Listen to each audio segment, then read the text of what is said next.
Hey guys, it's Courtney Carson from Cosmic Clarity Astrology, and I'm here today to talk about the Virgo Lunar Eclipse happening on March 3rd, which is actually the day that I'm recording this.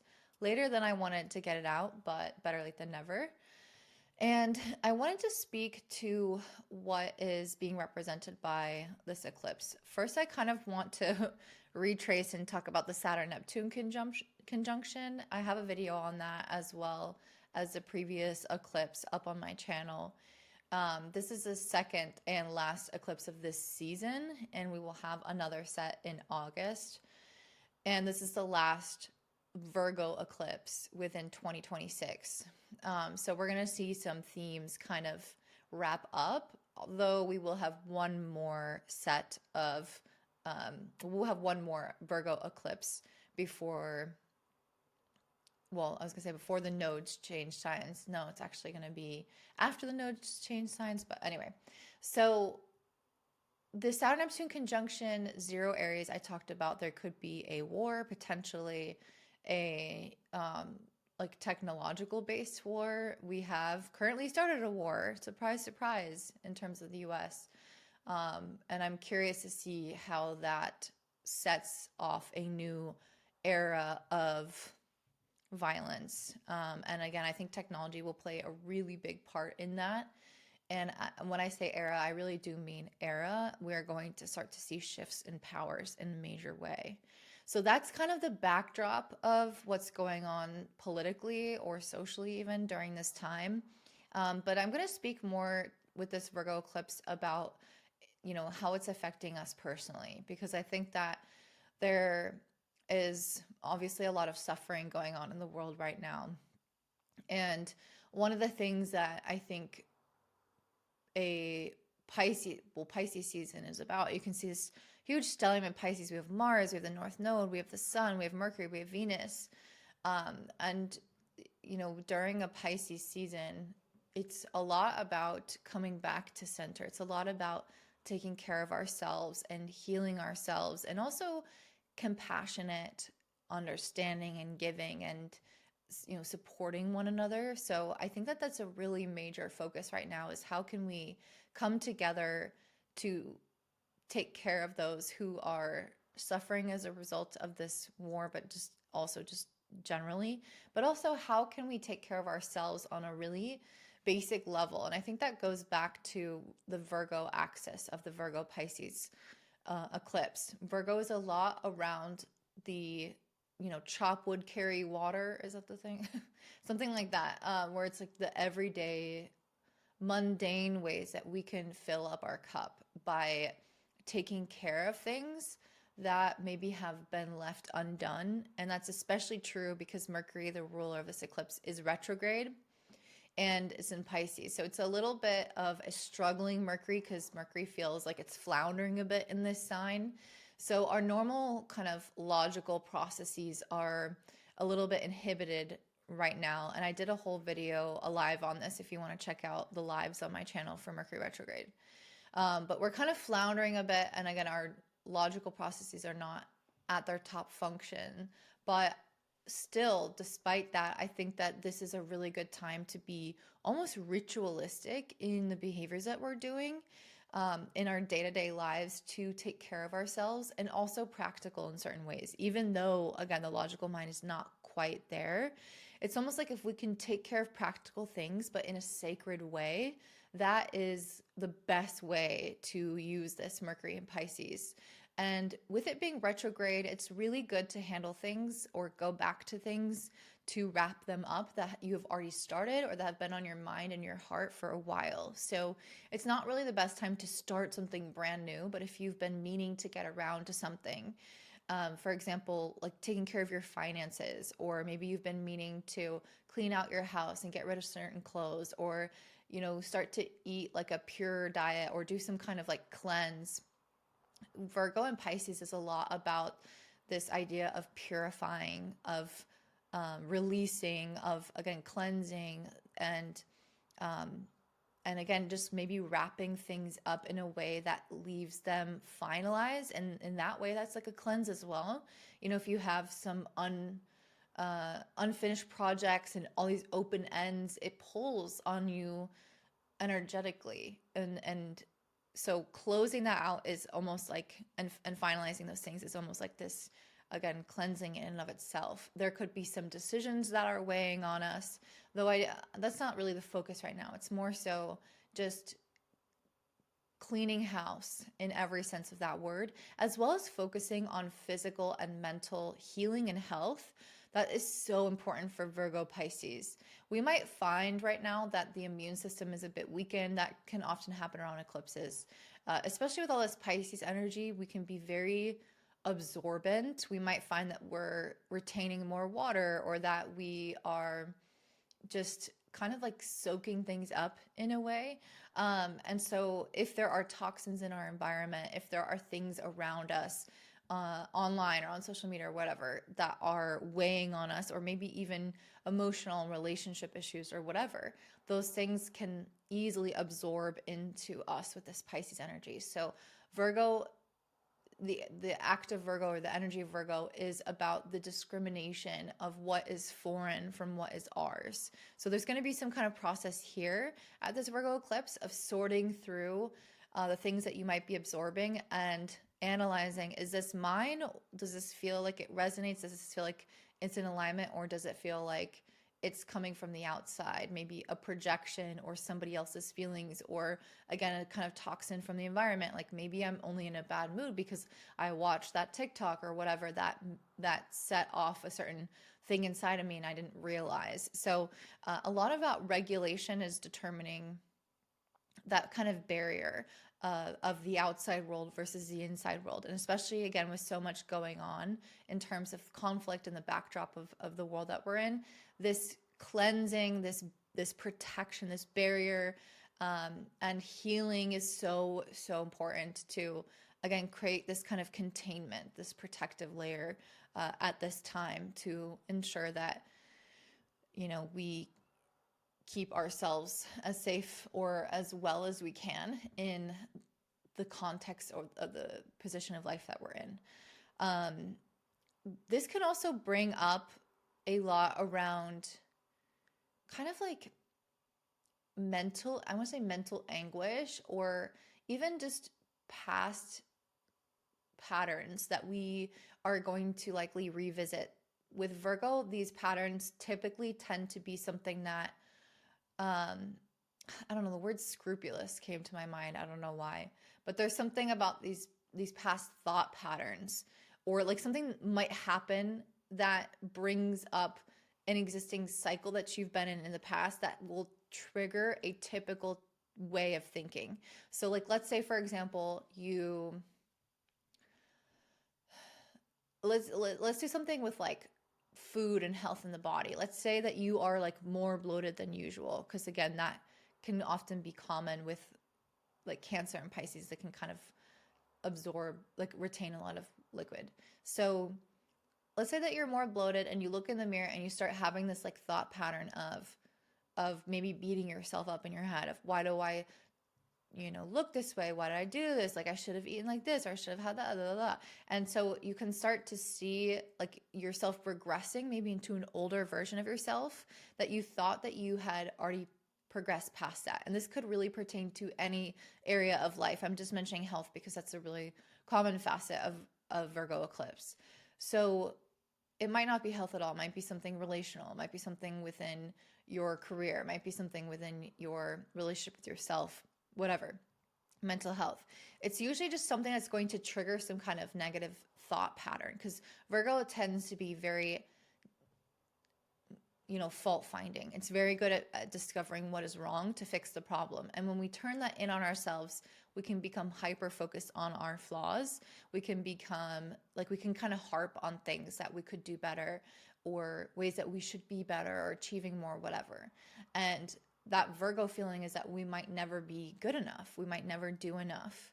And also something I was talking about with my students, because I'm teaching astrology. If you're interested in learning astrology with me, let me know in the comments down below and I'll send you some info. Or we can just chat, because I'm not teaching another group right now. But anyway, Oh yeah, one of the things I was talking about with my students with Virgo is there can be this feeling of a right decision or a wrong decision. Like I can't mess up. I can't do the wrong thing or make a mistake or, whatever. And I was thinking about this the other day in a meditation, and there was all these really loud noises outside. Like there was a highway and a lot of loud cars, and normally that would disturb me a lot. Especially when it's like an unnatural sound. So, like, normally, again, that would bother me. And I was thinking in my head, I'm listening to these sounds, I'm being present in my environment, and I'm so in my body and in this moment right here, right now. And these just are the ambient noises around me. And instead of putting a qualifier of like, this is bad, the sound is bad, I'm having a problem with it, like, and creating almost like this resistance to what is, what if there is just an acceptance of how things are at this moment, and still finding peace in that. And that feels very Piscean versus the Virgo, where it's like, oh, that sounds off. That sounds off. Oh, how can we maximize and perfect this environment or perfect myself and get in here and make, again, all the right decisions, because there's a right and there's a wrong, there's a good, there's a bad. And it's like, what if it just is what it is? What if these things are just part of our reality and things that we have to accept about ourselves, that we are imperfect, that we're going to have some good days and some quote unquote bad days, or, and again, not to use good and bad, but because I think that it's not good or bad. It's just life and nature, that things fluctuate, that things are not always feeling the best or the worst or whatever. And so there's something about that with this Virgo eclipse where I think we're meant to be embracing a higher level of thinking. And this is especially true because of this wonderful sextile to Jupiter retrograde in Cancer. There is a deep connection to just nurturing ourselves, mothering ourselves, reparenting ourselves from that higher mindset of, maybe like the Virgo, again, old thought pattern would be to start criticizing your body or what you ate or how you handled something. And this eclipse with the sextile to Jupiter is trying to elevate and heal past that, to come into the recognition that sometimes I'm more bloated than others, and sometimes there are things that are just outside of my control with that. And even if they are in my control and I quote unquote make a mistake, that's not it. What if it's not a mistake? What if it just is what this is right now? And in each moment we can love and nurture ourselves and always do our best in that given moment. So anyway, long way to say, I think that this is about getting over our self-critical analyzing of ourselves and trying to fix things. I think it's more so about healing and acceptance and compassion and higher level thinking that will actually help us keep growing as individuals, rather than the fault finding or pathologizing or trying to fix things. So yeah, I think that that's a really major thing going on. And again, these could be things that are typical thought patterns for you of almost like a past version of yourself, because with Mercury retrograde, it does have this reflective energy of like, oh, I thought I was over that, or the situation is coming back up, or maybe it's a similar emotion or feeling that you've been through in the past. And again, this is not the last Virgo eclipse. That will be in February 2027, but this is like near the end of the Virgo eclipses, especially with the nodes with the South Node in Virgo. So this is kind of like one of our last hurrahs with this energy, and we've already done a lot of work around our own psyche when it comes to Virgo things. If you have Virgo in your chart, that's where the South Node has been passed. Well, we all have Virgo in our chart, but whatever house you have Virgo in, that's where the South Node is going to be passing, or has been passing those last 2 years. And so this is going to be the area of life where you've had to let go of control, where you've had to release attachment to certain things, and especially when it comes to the mental plane, anxiety, mental restlessness, overthinking things, again, criticizing ourselves, overly focused on details of things, and losing the forest for the trees. So that is where we've been doing this internal work. And again, what area of life is that for you? We're going to go over that with all the signs to see what is softening, what is softening, or what is releasing, and or And it's going to pertain to whatever house you have this Virgo in. I'm trying to think if there's anything else I want to say. Yeah, I don't know. I think just like really embracing this heavy emphasis in Pisces right now is going to benefit us, leaning far into meditation, into space and silence, into yoga, into walks in nature, where you can kind of transcend the material reality and also embrace the Virgoan qualities of cleaning your house, paying your bills, balancing your checkbook, cutting your hair, like whatever it is that you've been wanting to do that you need to catch up on in practical matters. That those two facets of life, if we can really focus on that, we're going to be light years beyond, people who are moving unconsciously or if we just were checked out of our own lives. So I think we're going to get a lot of healing and benefit from this eclipse. Even if things kind of get drudged up in the process, I think it's temporary. And there's a almost like profound and kind of spiritual, again, transcendent kind of nature of this Pisces energy that is going to assist us even when times are tough, even when there's a war going on, even when people are going through, extreme poverty and all the bad things. How can we still find a pocket of our sense of centeredness and peace within the chaotic and tumultuous environment that we're in?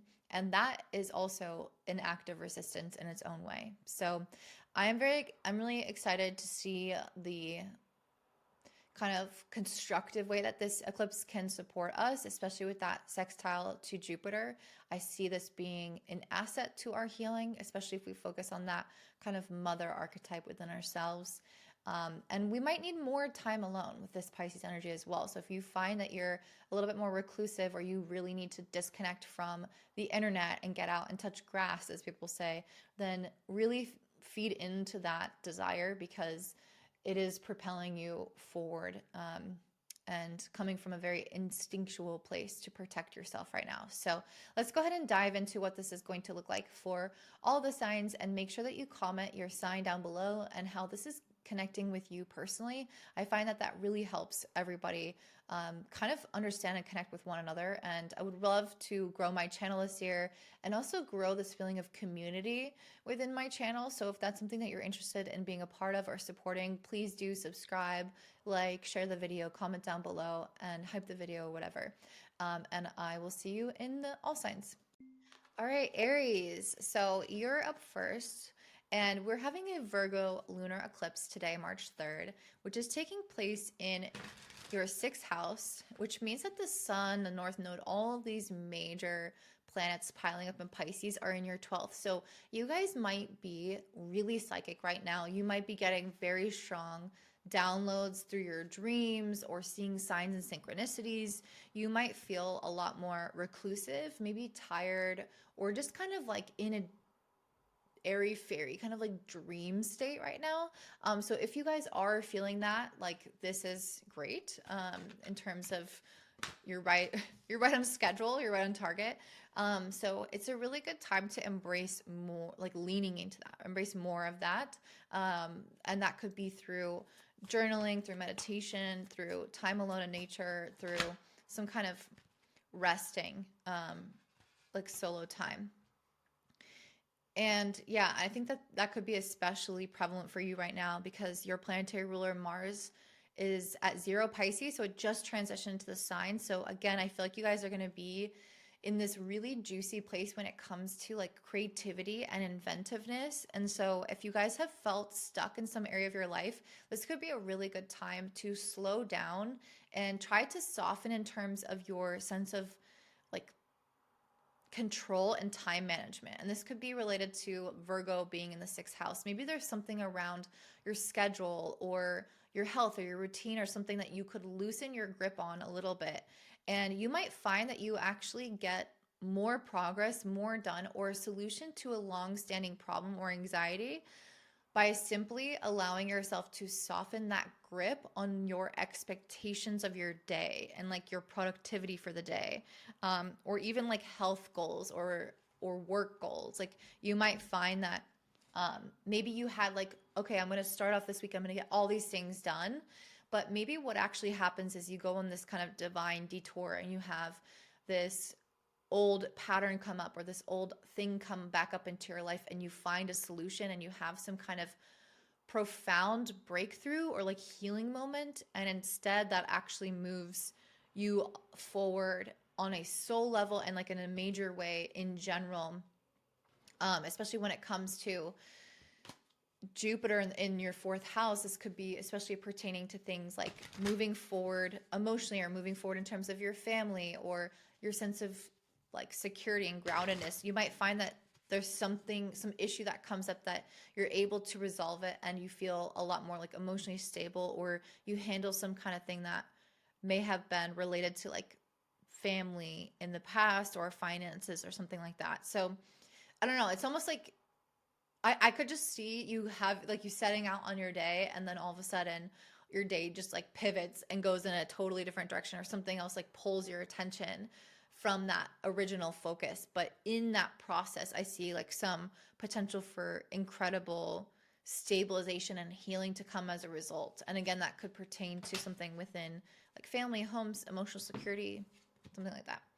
She who waits, patience, waiting, determination. Yeah, I feel like there's something here around not being like not holding yourself to the normal standard of time. Especially with Mars, with your planetary ruler Mars in Pisces, this is very relaxed. It's very go with the flow. And you might find that you, again, get a lot more done in the end by following these detours and by not trying to like have a particular, it's not that you can't have like an intention for your day and like how you want to spend it, but if you find that it doesn't go according to plan and things take longer, having patience and waiting for this is going to be like really paying off in your favor. There's this feeling that you're going to get more out of it in the end by releasing the expectation of how it should go. So we have the Two of Cups, the King of Pentacles, and the Page of Wands. So there might be something coming up in terms of relationships. So yeah, I mean, we're not really seeing too much going on with in your seventh house. So I'm not sure why this is coming up, but it is. So I'm going to mention it. So there might be something coming up with, again, relationships, or maybe some like major choices, or how to bring something into balance in your life. The Lovers really feels like this card of reciprocity, where it's like I reach out and that person reaches back in equal measure, or I am interested and this thing is interested in me. There's a sense of like equality and reciprocity and coming together, and this could be within the self or with another person. So that's something that I feel like is maybe an ultimate goal right now. And we have the King of Pentacles and Page of Wands. So I feel like there's something here around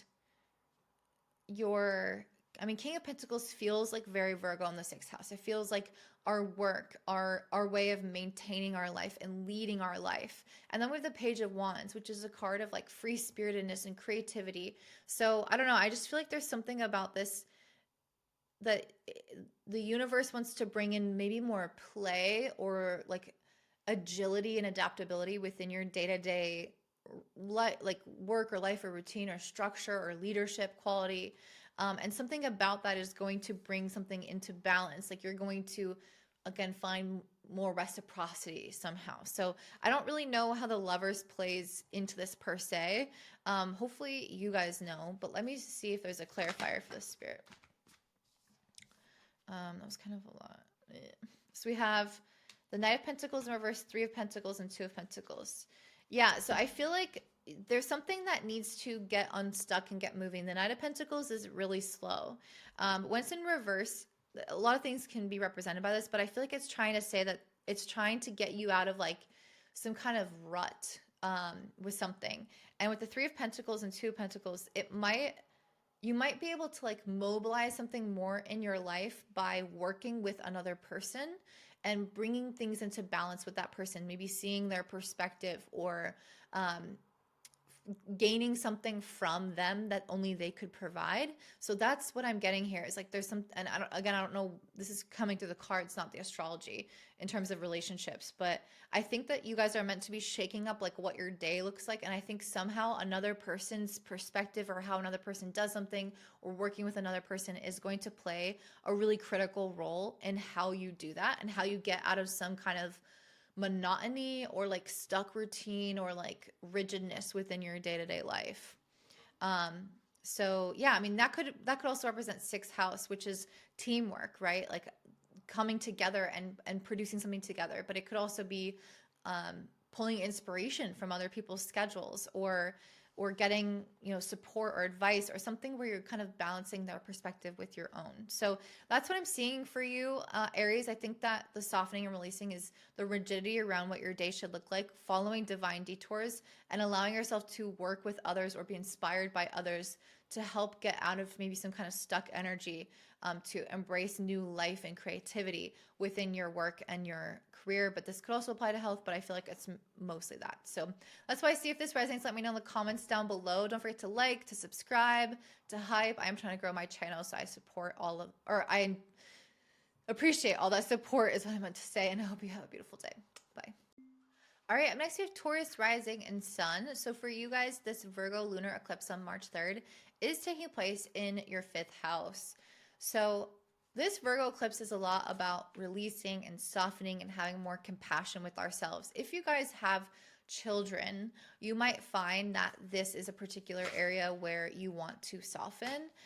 Maybe with this Two of Pentacles, it's also a time to be a little bit more fair with yourself or like balanced with yourself in terms of how much you rest and how much you play, how much you give to others, how much you give to yourself, how much you focus on, you know, being soft and compassionate with your children versus maybe more disciplined and, you know, structured with them. Like there's something about this where it's like bringing together this kind of polarity of sorts. And I feel like you guys almost like needing to be fair with yourself in some way.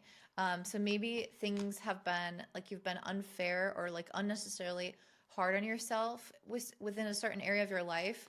And maybe that's come up in these 5th house topics where you've not allowed yourself to fully like relax and enjoy certain pleasures of life, like or certain hobbies or, yeah, like doing things to just support your own well-being. This eclipse also makes a sextile to Jupiter in your 3rd. So yeah, I think that there's meant to be some kind of expansion in terms of mindset where maybe you can incorporate more joy into your life and see that as a way of like expanding your life and up-leveling your life rather than a distraction from the things that create that. So it's almost like joy and fun and play and being silly and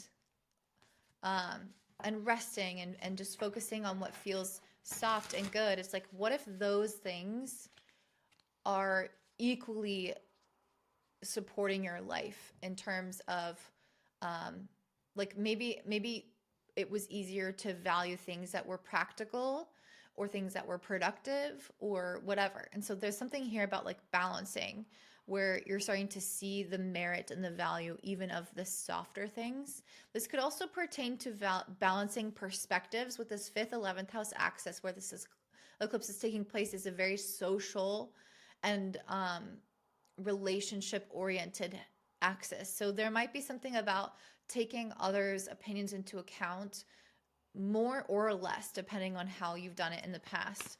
So if you've been kind of like insular or, you know, a closed network almost, like where you just circulate your own ideas or whatnot, this might be about taking in outside information a little bit more or considering others' opinions a little bit more, or the opposite where maybe you've been too considerate of others and it's time now to focus more on yourself. But it's bringing something into balance within your time, within your perspectives, within your relationships, within your treatment of others, and also masculine and feminine types of energy. So doing versus being. So we have also the High Priestess, the Page of Wands, and the Page of Swords. Yeah, I feel like I think most of you guys, this will speak to maybe being able to access this kind of Pisces wisdom and visions and creativity if you enter into fifth house activities. So this could be things like taking a vacation, starting up a new hobby, starting to I don't know, like pour more into the activities and things that feel like they are just easy and fun and just for pleasure and for no work or expectations, or things that you feel like you're really naturally inclined to do or really enjoy doing, or something that feels like uniquely you. There's something about that you're meant to embrace more of, or do more of right now, in order to bring in or draw in this kind of psychic energy with this Pisces opposite in the 11th house. I almost feel like you will be in a flow state. Like, let's say you like to paint and you haven't made enough time for it because maybe you've been busy and you're like, oh, I need to be productive or whatever. I could see you guys painting more right now, and then having these kinds of like visions come to you while you're painting that helps inspire the future of your life. Pisces 11th house is about vision casting, seeing far ahead around what's possible for you. So I'm almost getting that you're going to get these kind of like clarity and breakthroughs and ideas of things that inspire you, that you want to create in the future, or new ways of thinking about something, new ideas or problem solving. So it's like, I just see this, if you are willing to rest a little bit or like do something just for fun. I feel like if you've been trying to solve a problem or move something forward in your life in a productive way, you actually will have a greater chance of doing that by spending more time just like being in a flow state and having fun and getting the ideas coming to you when you're in that space, rather than trying to directly like work on that problem. If that makes sense. So like, here, let me just, any other cards, Spirit? We have She Who Persists, perspective, defiant, and persistent. Yeah, this is what I think is like, you're going to alter your perspective on something in a major way with this eclipse sextiling Jupiter in the third. You're meant to really like step out of your normal mode of thinking. Mercury retrograde in Pisces can really help with that, as well as your planetary ruler Venus also being in Pisces. We're all like quite psychically open, but especially you with your ruler in Pisces.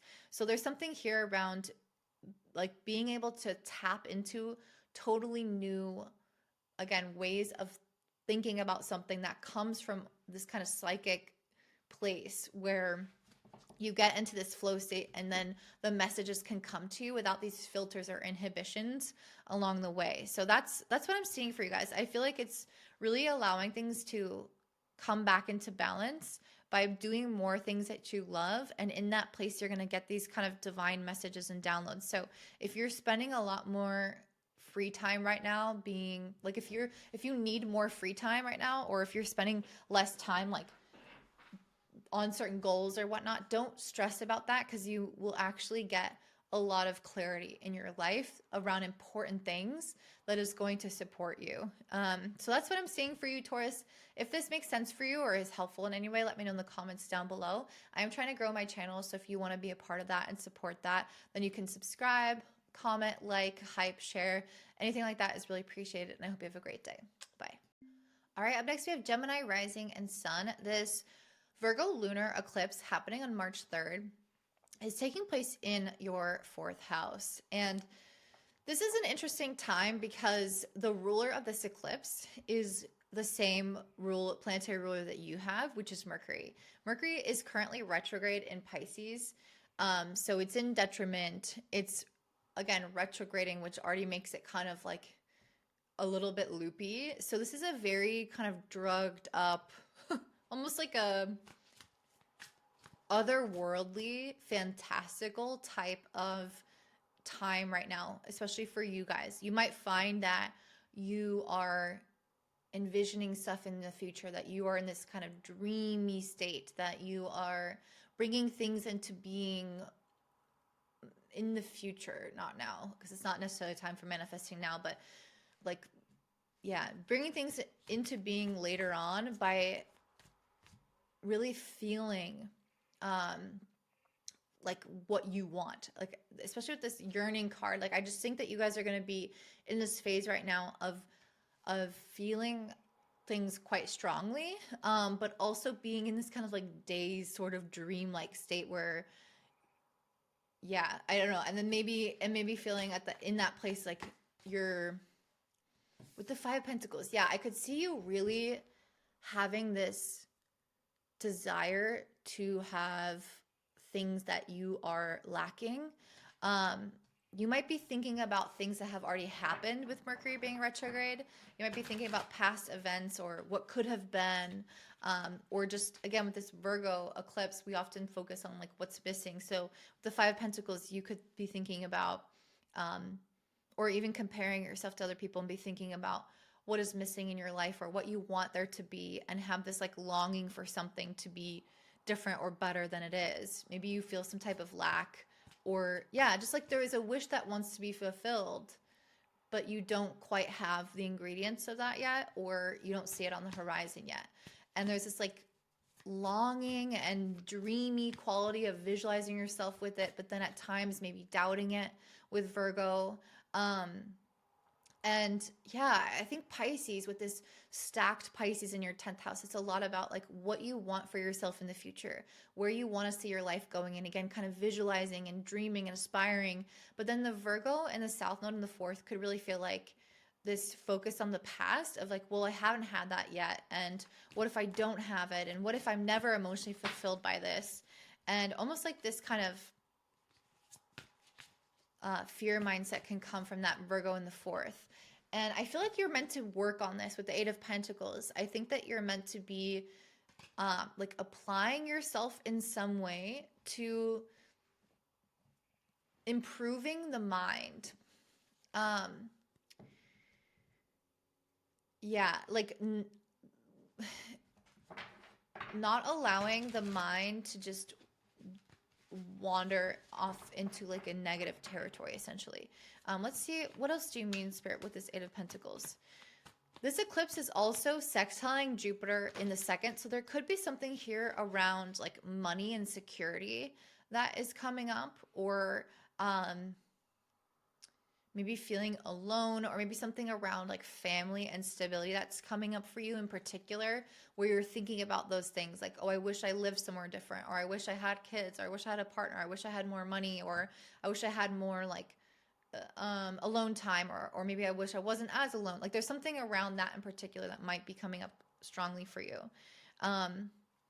So yeah, Eight of Pentacles. What, Spirit, can I have a clarifier for this Eight of Pentacles? Because we have the 10 of Cups and Queen of Wands. Maybe that was the clarifier. Yeah, I feel like you guys, this Eight of Pentacles, I almost feel like you're meant to be stoking the fire of your longing into a place of inspiration instead of lack and desperation. And that is the difference often between Virgo's point of view with manifesting and Pisces. Pisces is very trusting in what is not there. And Virgo often is focused on what is not there, if that makes sense. Like Pisces is imagining what could be and trusting that even if it's not there in the physical world, that it will come. Whereas Virgo is very aware of the physical world and is very aware of what is missing, what is lacking, and it will focus on that. So a big part of your mindset right now that needs to be softening and, releasing is this focus on the lack, and instead focus with the 10 of Cups and the Queen of Wands on how the longing for something is inspiring you, how this goal, this thing that is going to come to pass later, is something that ignites a passion within you, that you are confident that you're going to receive it, or that you're going to have that feeling one day, instead of feeling like it's always going to be out of reach. So there's something about this, again, that it's meant to turn from this like painful longing into divine inspiration. And that is a radical mindset shift that you, with the Eight of Pentacles, need to actively put effort into cultivating. It's not something that will just happen to you. It's something that you have to be intentional about, that when your mind starts wandering to maybe self-pity or victimization or feeling like really out of control and feeling like it's never going to happen, and all those things that can sometimes happen with Mercury, especially retrograde in Pisces. It could be easy to get into that place. We want to heal that mindset and go into the positive vibration of Pisces, which is a lot around, again, having faith and trusting that what you want wants you back. Anything else, Spirit, that I'm missing for my Virgos? We have the Judgment card. I think that your judgment of a situation needs to change. So if you don't currently have something in your life yet, I think that there is often a reason for that. There's a divine timing for that, for you being in a particular chapter or lingering somewhere that you are over, or again, not having something, like some kind of gap between where you are and where you want to be.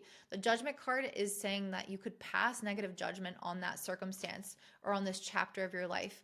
But in reality, maybe that's exactly what you need, and you will be like thanking your lucky stars once you get what you want, that it didn't come until that point in time. Oftentimes we can, again, kind of like I mentioned in the overview, we can put these qualifiers that something is bad or that something's wrong or something's negative, when in reality it just is what it is. It's not, it doesn't have those inherent like moral qualifiers of right or wrong, good or bad. And so it's like, be careful about what you're judging or how you are qualifying something. Think critically about that and question that, because there can be a lot of assumptions made within this that may make you focus more on the lack because of your incorrect perspective. I shouldn't say incorrect, but because of your perspective. So I'm trying to think of an example. Like if you want to be like, let's say you want to buy a house, I don't know. Maybe it's not coming through for you. Maybe you don't have the finances right now. And then ultimately you find out later that like the market's crashing and you're so glad that you didn't buy the house when you wanted one. You know, it's like, or maybe it's not even that grand of a thing, but there's something about that where you could be passing judgment on the situation when in reality you are not adequately equipped at this moment to have that thing, or it's just not the right time for whatever reason. And focusing on it as in a thing to inspire you and to drive you towards action and to drive you towards, you know, continuing to fill up your cup in your life and be excited about what's to come is going to be more beneficial for you, like to have that as your mission, than it would be to just have the house. You know, it's like sometimes having that thing to yearn for is actually stronger and more powerful in our lives than just obtaining it. And then that is like it can kind of wear off and we get used to it and we get settled into it. So yeah, I don't know. It's almost like keeping something to like strive for is a good thing, and kind of reevaluating your life through that context as well can be helpful. So that's what I'm seeing for you, Gemini. I hope this is helpful. Let me know in the comments down below. I am trying to grow my channel, so if you want to offer support in any way, I'd love to hear your story about how this eclipse is affecting you. I'd love it if you'd subscribe and like the video or share with your friends or something like that. And I hope you have a great day. Bye. All right, up next, we have Cancer risings. For you guys, this Virgo lunar eclipse on March 3rd is taking place in your 3rd house, and it's also sextiling Jupiter in your sign. So this is probably going to be a little bit more of an uplifting eclipse for you, especially because as a water sign, you are going to be, your ascendant or your sun, wherever you have Cancer, is going to be making a beautiful trine to this massive cosmic pileup in Pisces. We've got Venus there, we've got Mercury there, we've got the Sun, North Node, and Mars all in Pisces trining your ascendant or sun wherever you're Cancer. So very supportive energy in terms of being soft and psychically open. If you guys have been feeling rigid in terms of a mindset or have felt like stuck in any way with the Knight of Pentacles, maybe you felt like things have been moving forward in your life inconsistently. Or maybe you felt like you were all in on something and then all of a sudden you weren't sure and you were kind of doubting yourself, or you have been, things have been maybe moving slow, either because of your personal inconsistent action or because they just are slow. So there's something about that may have been getting to you a little bit. Let's see a little bit more. The third house is a house highly associated with movement. So it's interesting that the Knight of Pentacles in reverse came up, kind of signifying that things have, again, maybe felt monotonous, or inconsistent, or, yeah. We have the Ten of Pentacles, the Devil, and the Three of Cups. Okay.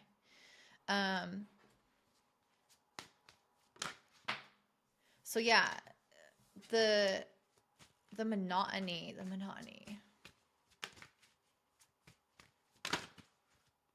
Let's see. We have she who battles justice, fierce, and commitment.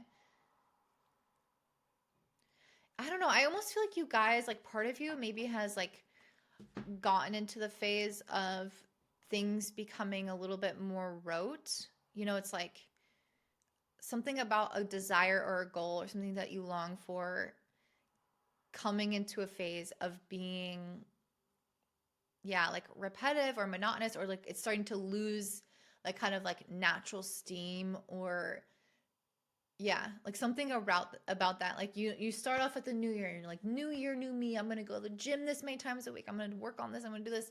And it might feel in some ways like some of that juice is kind of being squeezed out of something in your life.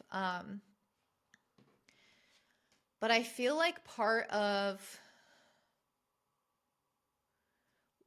what you're meant to be doing now is, I don't know, it's like something about recommitting to whatever this higher vision is. And I think this is where Pisces in the ninth can really help you, because this can inspire you from a higher vantage point, having a greater purpose, having a greater mission in this world, or a bigger why, or more meaning behind what you're doing on a soul level, on a spirit level, on a universal like level. So I don't know, I almost feel like at this time you're almost like meant to be recommitting through the vision of what you want to accomplish, tapping back into what your purpose is, why you're doing what you're doing, why you're showing up every day and going to the gym, or why you're making a bunch of YouTube videos like I'm doing, or whatever. It's like, what is the essence of what I'm trying to accomplish and the purpose of this?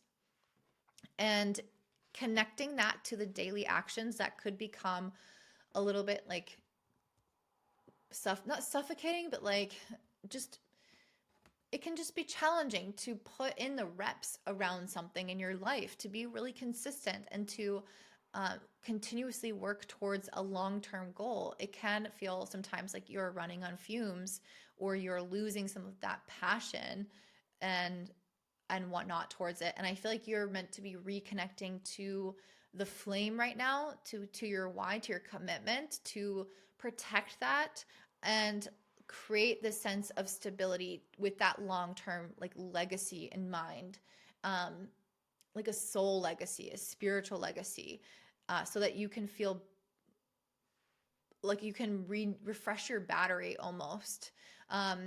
Yeah, it feels like a shift in perspective with this eclipse being in the third.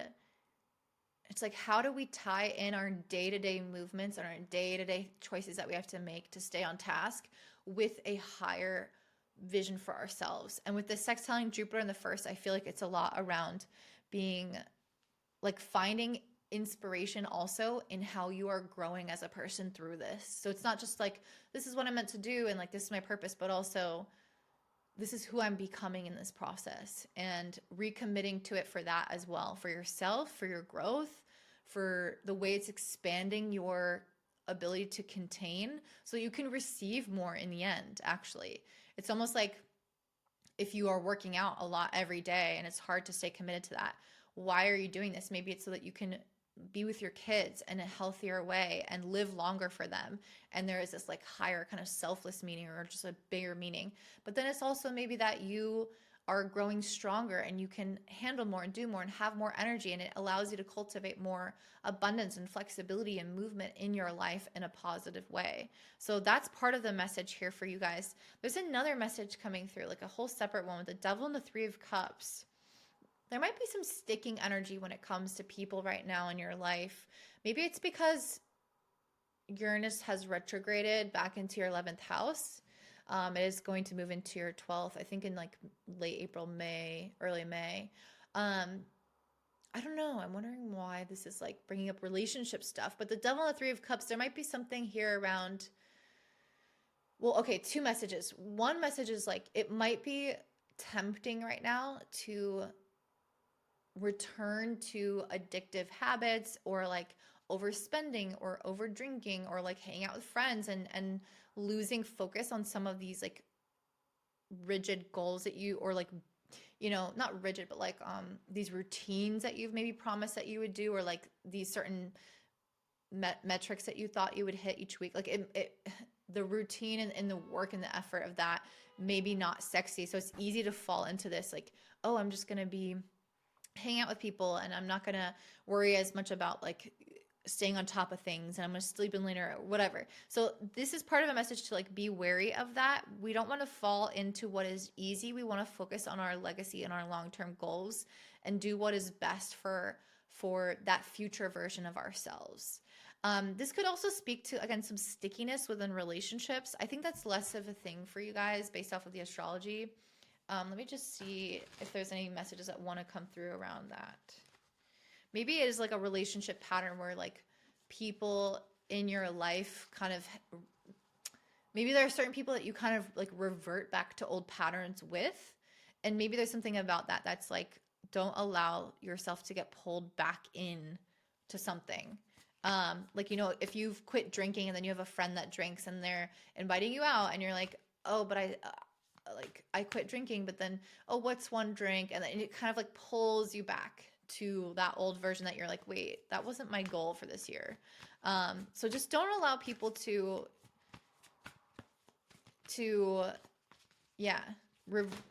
cause you to kind of revert back. Yeah. Three of Wands. I feel like you're just really meant to be moving into some kind of,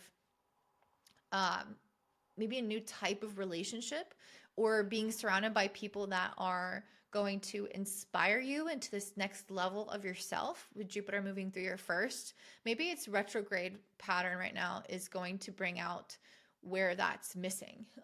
You might find that the people that you're attracting or that are surrounding you aren't really like at the caliber of your future self that you're aspiring to be. And so maybe it's hard to keep up with these like really, again, kind of mundane and boring, consistent behaviors because maybe you're like the only one doing them or you're not surrounded by enough people that are at that place or inspiring you in that way to keep going, that are, again, kind of along for the ride. So there might be something there with that where at some point you're going to be reaching out for new types of relationships instead of these old ones and these old patterns with people. So yeah, I would keep an open mind with that. Don't overly focus on it. I definitely think that you're going to start attracting better people.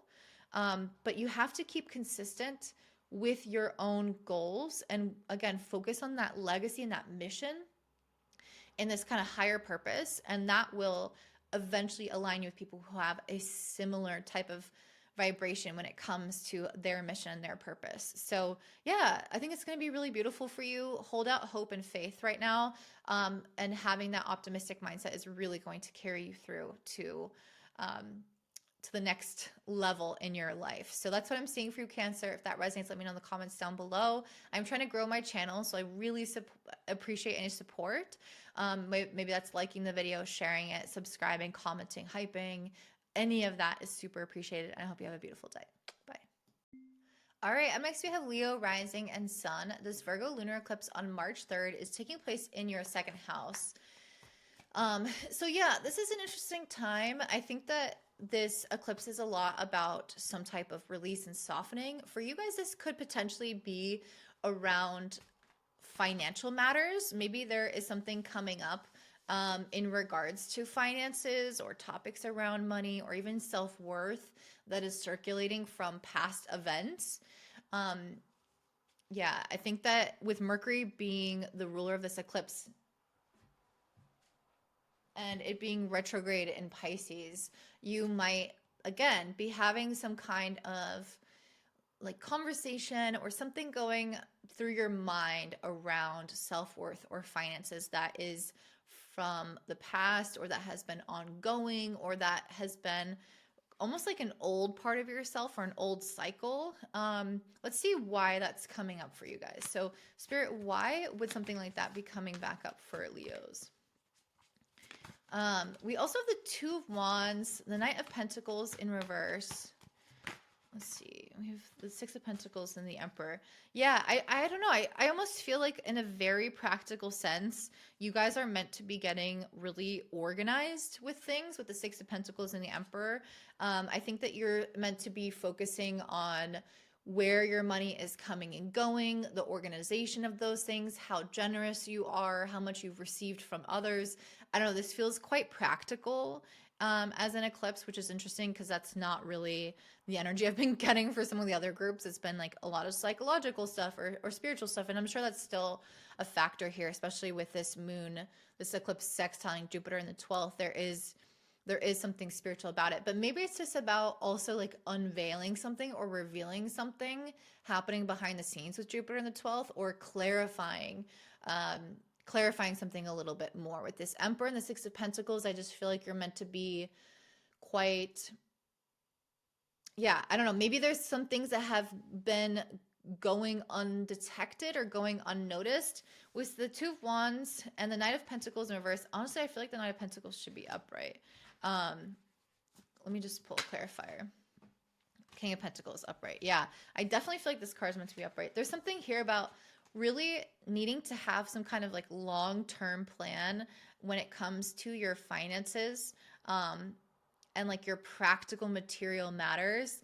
And that will in turn affect your sense of security and self-worth by making sure that you are not leaving some important matters undiscussed, or some important finances and practical things, by making sure that those get cleaned up, taken care of, and done. I feel like it's actually going to bring you a lot of peace of mind and greater self-confidence, and again, self-worth, as a result of knowing that you're somebody who's in charge, who manages your ish, who's on top of things, who again has some kind of like plan and eye on the prize for where you are going. So this to me feels kind of leadership oriented in a way, with the Emperor, the King of Pentacles, the Two of Wands, even the Six of Pentacles. There's a lot here around like having a really good footing in your life, having some kind of good standing where you can lead your life really well, or even lead others well, or give back to others in some way. So there's something around that I feel like you guys are going to be able to start even up leveling or embracing further. But you first need to like manage the material, like get a hold of the material reality or your plans for the future in order to increase your impact. Yeah.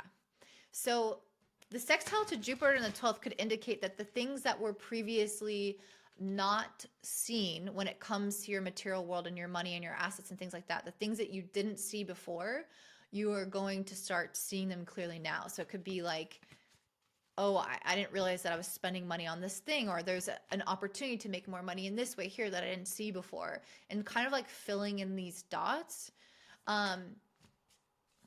Yeah, again, very different message than the other groups. So what about this Pisces 8th house spirit? What is this Pisces 8th house?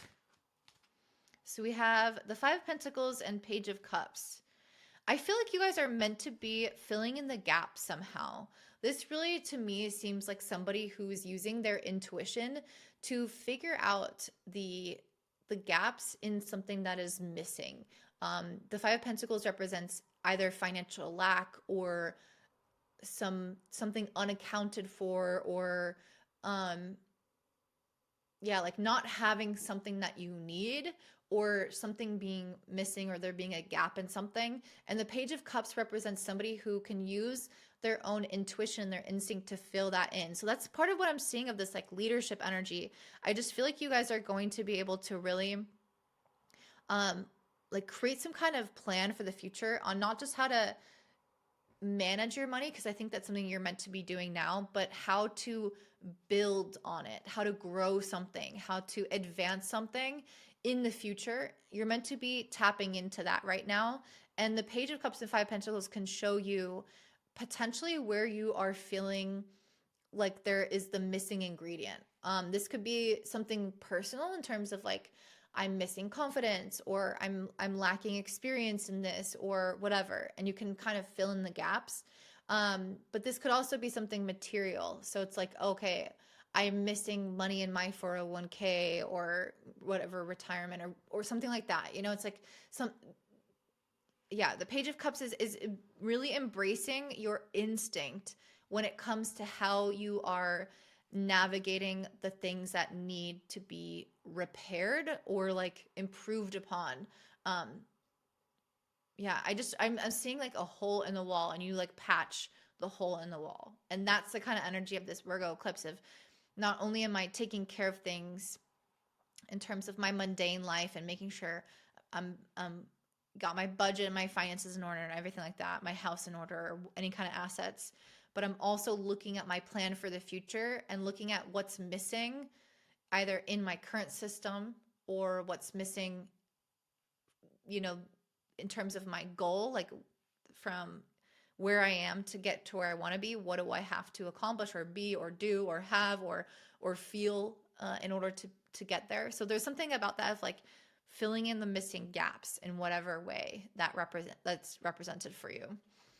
So yeah, that's what I feel like this is about. And that sextile to Jupiter in the 12th can be quite healing as well. So if this is somehow emotional or psychological, it can also help you heal that as well and come up into like a, yeah, like a she who loved, a more compassionate perspective of yourself. She who loved once fragile, secret love and rejection. Yeah, some of you guys, if this is about anything with relationships, which I'm not seeing because you're getting so many pentacles, like almost all of them are pentacles. So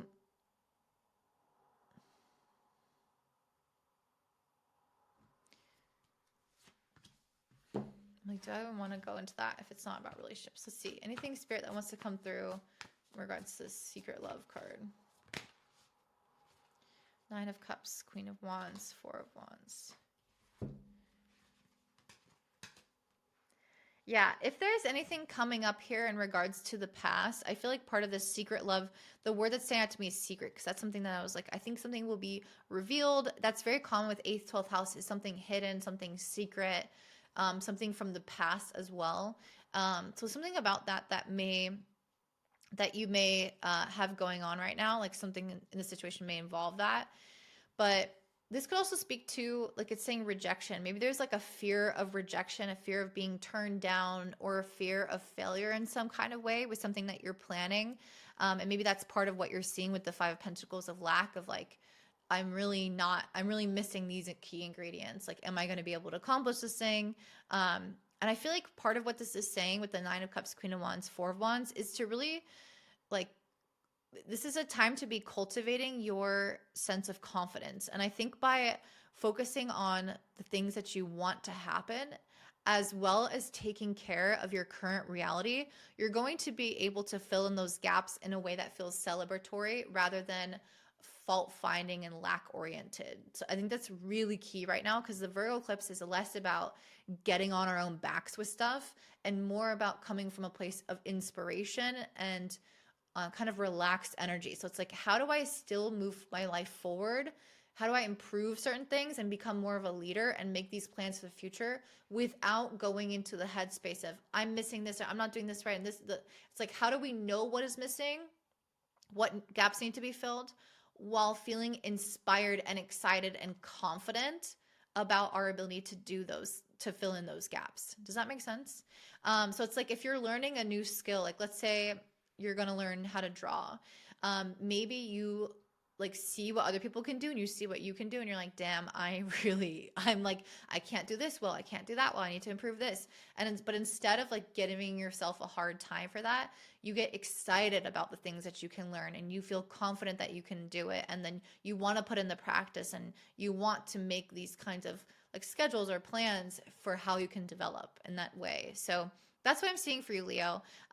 Very much stepping into a leadership position, but taking care of the practical matters along the way is key here. So if this resonates, let me know in the comments down below. And if you want to support my channel, I am trying to grow it this year. So I really appreciate any offer of support, which could look like a comment. It could look like subscribing, hyping, liking the video, anything like that. I really, again, appreciate that, and I hope you have a great day.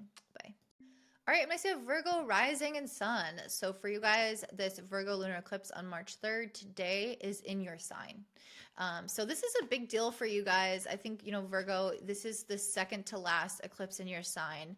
Of course, we'll still have some in Pisces as well, but this is a time in which you're meant to be really kind of breaking out of the shadow side of Virgo. The shadow side of Virgo is being overly focused on what's going wrong for you, overly anxious, overly self-critical, pathologizing all these things about yourself and trying to maybe overly control things. So that's the energy that you are softening, that you're releasing, that you are breaking out of, especially when it comes to yourself, when it comes to your physical body, your health, the way that you look, when it comes to the way that you behave or your analysis of yourself and your self-concept. It's like really meant to be embracing more of this Queen of Cups and this Pisces energy where there is this huge cosmic pileup. We've got Venus, Mercury, Sun, North Node, and Mars all in Pisces.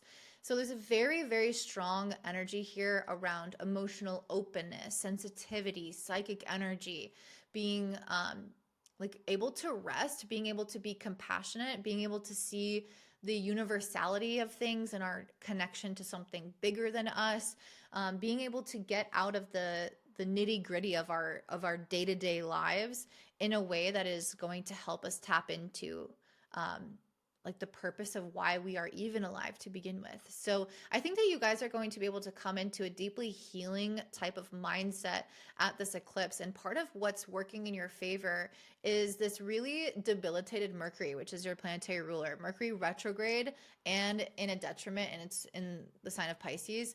It's like a Mercury that's in this complete brain fog, but it's in that state of dreaminess and kind of whimsicality of Pisces, this disorientation of Pisces almost, that you can tap into this Queen of Cups energy where you're less in your analytical mind, you're less in your perfectionistic mind, and you're more in this ability to question maybe assumptions that you've made about yourself, about your life, about the rights and the wrongs of your life. And instead of kind of thinking in that type of paradigm, I feel like with the Queen of Cups, you guys are able to tap into greater questions, things that are outside of the paradigm that you've set up for yourself mentally. If you don't know what I mean by that, definitely check out the Mercury retrograde live that's on my channel. It's under the live tab. But yeah, it's like instead of just thinking, well, did I do this thing right? Am I doing good at my workouts or whatever? It's like, instead of thinking that, it's like, what if I thought, what's my body communicating to me? How am I feeling right now? What do I need right now? Instead of, did I hit these markers? Did I hit these metrics? Did I hit these goals? Am I living up to my own expectations? It's like, what if the expectation is that the body will communicate what it needs, that nature will supply the things that we need next, that we can flow through life and trust that we know what is best for us instead of expecting us to meet certain standards, the same kind of standards every day. What if we can fluctuate with life and leave more room for the unknowns, leave more room for just, magic and play to come back in a big way, especially when it comes to not just the way that we live our life, but the way that we interpret ourselves. It's like giving ourselves compassion, giving ourselves wiggle room, giving ourselves understanding, loosening our grip on things that we would usually be on our own case about, and embracing more of this soft kind of living is a really big part of what this eclipse is for you guys. This eclipse is also sextiling Jupiter in the 11th, so this might really funnel into or play into your relationships, your sense of community, your sense of belonging. You guys might feel a little bit more withdrawn from that, or you might have some kind of healing journey around that. So maybe you have felt a little bit out of sync with people around you, or maybe you've had some weird conversations, very common with Mercury retrograde in Pisces. Maybe you've had some unclear relationship dynamics and boundaries.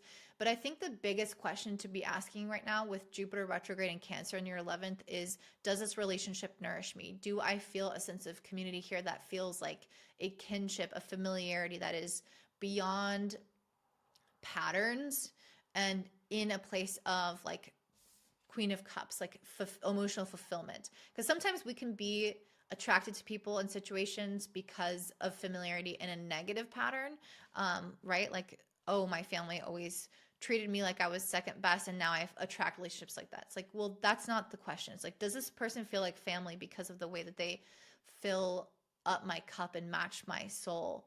And if that's not the case, then I think we're going to be having some realization and potential healing around that. I see that also with the Two of Cups, and Four of Pentacles and Ten of Swords. Maybe some people will end up leaving certain relationships and focusing more on like self-preservation with the Four of Pentacles, protecting your own energy.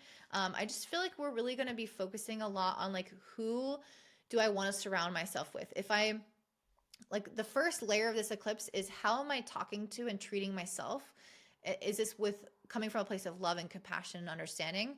And if it is, great, that's the first layer done. The second layer is, what about the people I surround myself with? What about my community? How are they uplifting me? How are they supporting me? How are they seeing me for who I am? And are they also compassionate with me? Do they also have this generous interpretation and, you know, softness that I'm giving to myself? And if that's not matching, if you're not feeling that, then you might decide that you want to pull back your energy or walk away with the Ten of Swords, set certain boundaries, or just decide that that kind of love or that kind of relationship is not meant for me. And with the Four of Pentacles, you know, work on your boundaries or work on filling up yourself and not trying to like expel your energy outward into the world. So there's something about this where, again, I really feel like we're going to be analyzing relationships through that lens that we are now looking at ourselves through, which is this kind of Queen of Cups of, you know, what fulfills me emotionally, what feels healing, what feels in alignment. And the more that you look at yourself that way, the more that you expect the world and the situations that you're in to match that energy. If you're critical of yourself, then it makes more sense that you would tolerate being in an environment where you are misunderstood or where you are not valued or where people are critical of you or whatever. It makes sense that you would thrive in that environment because that would match how you would talk to yourself. But there's something upgrading in your self-thought and your self-communication.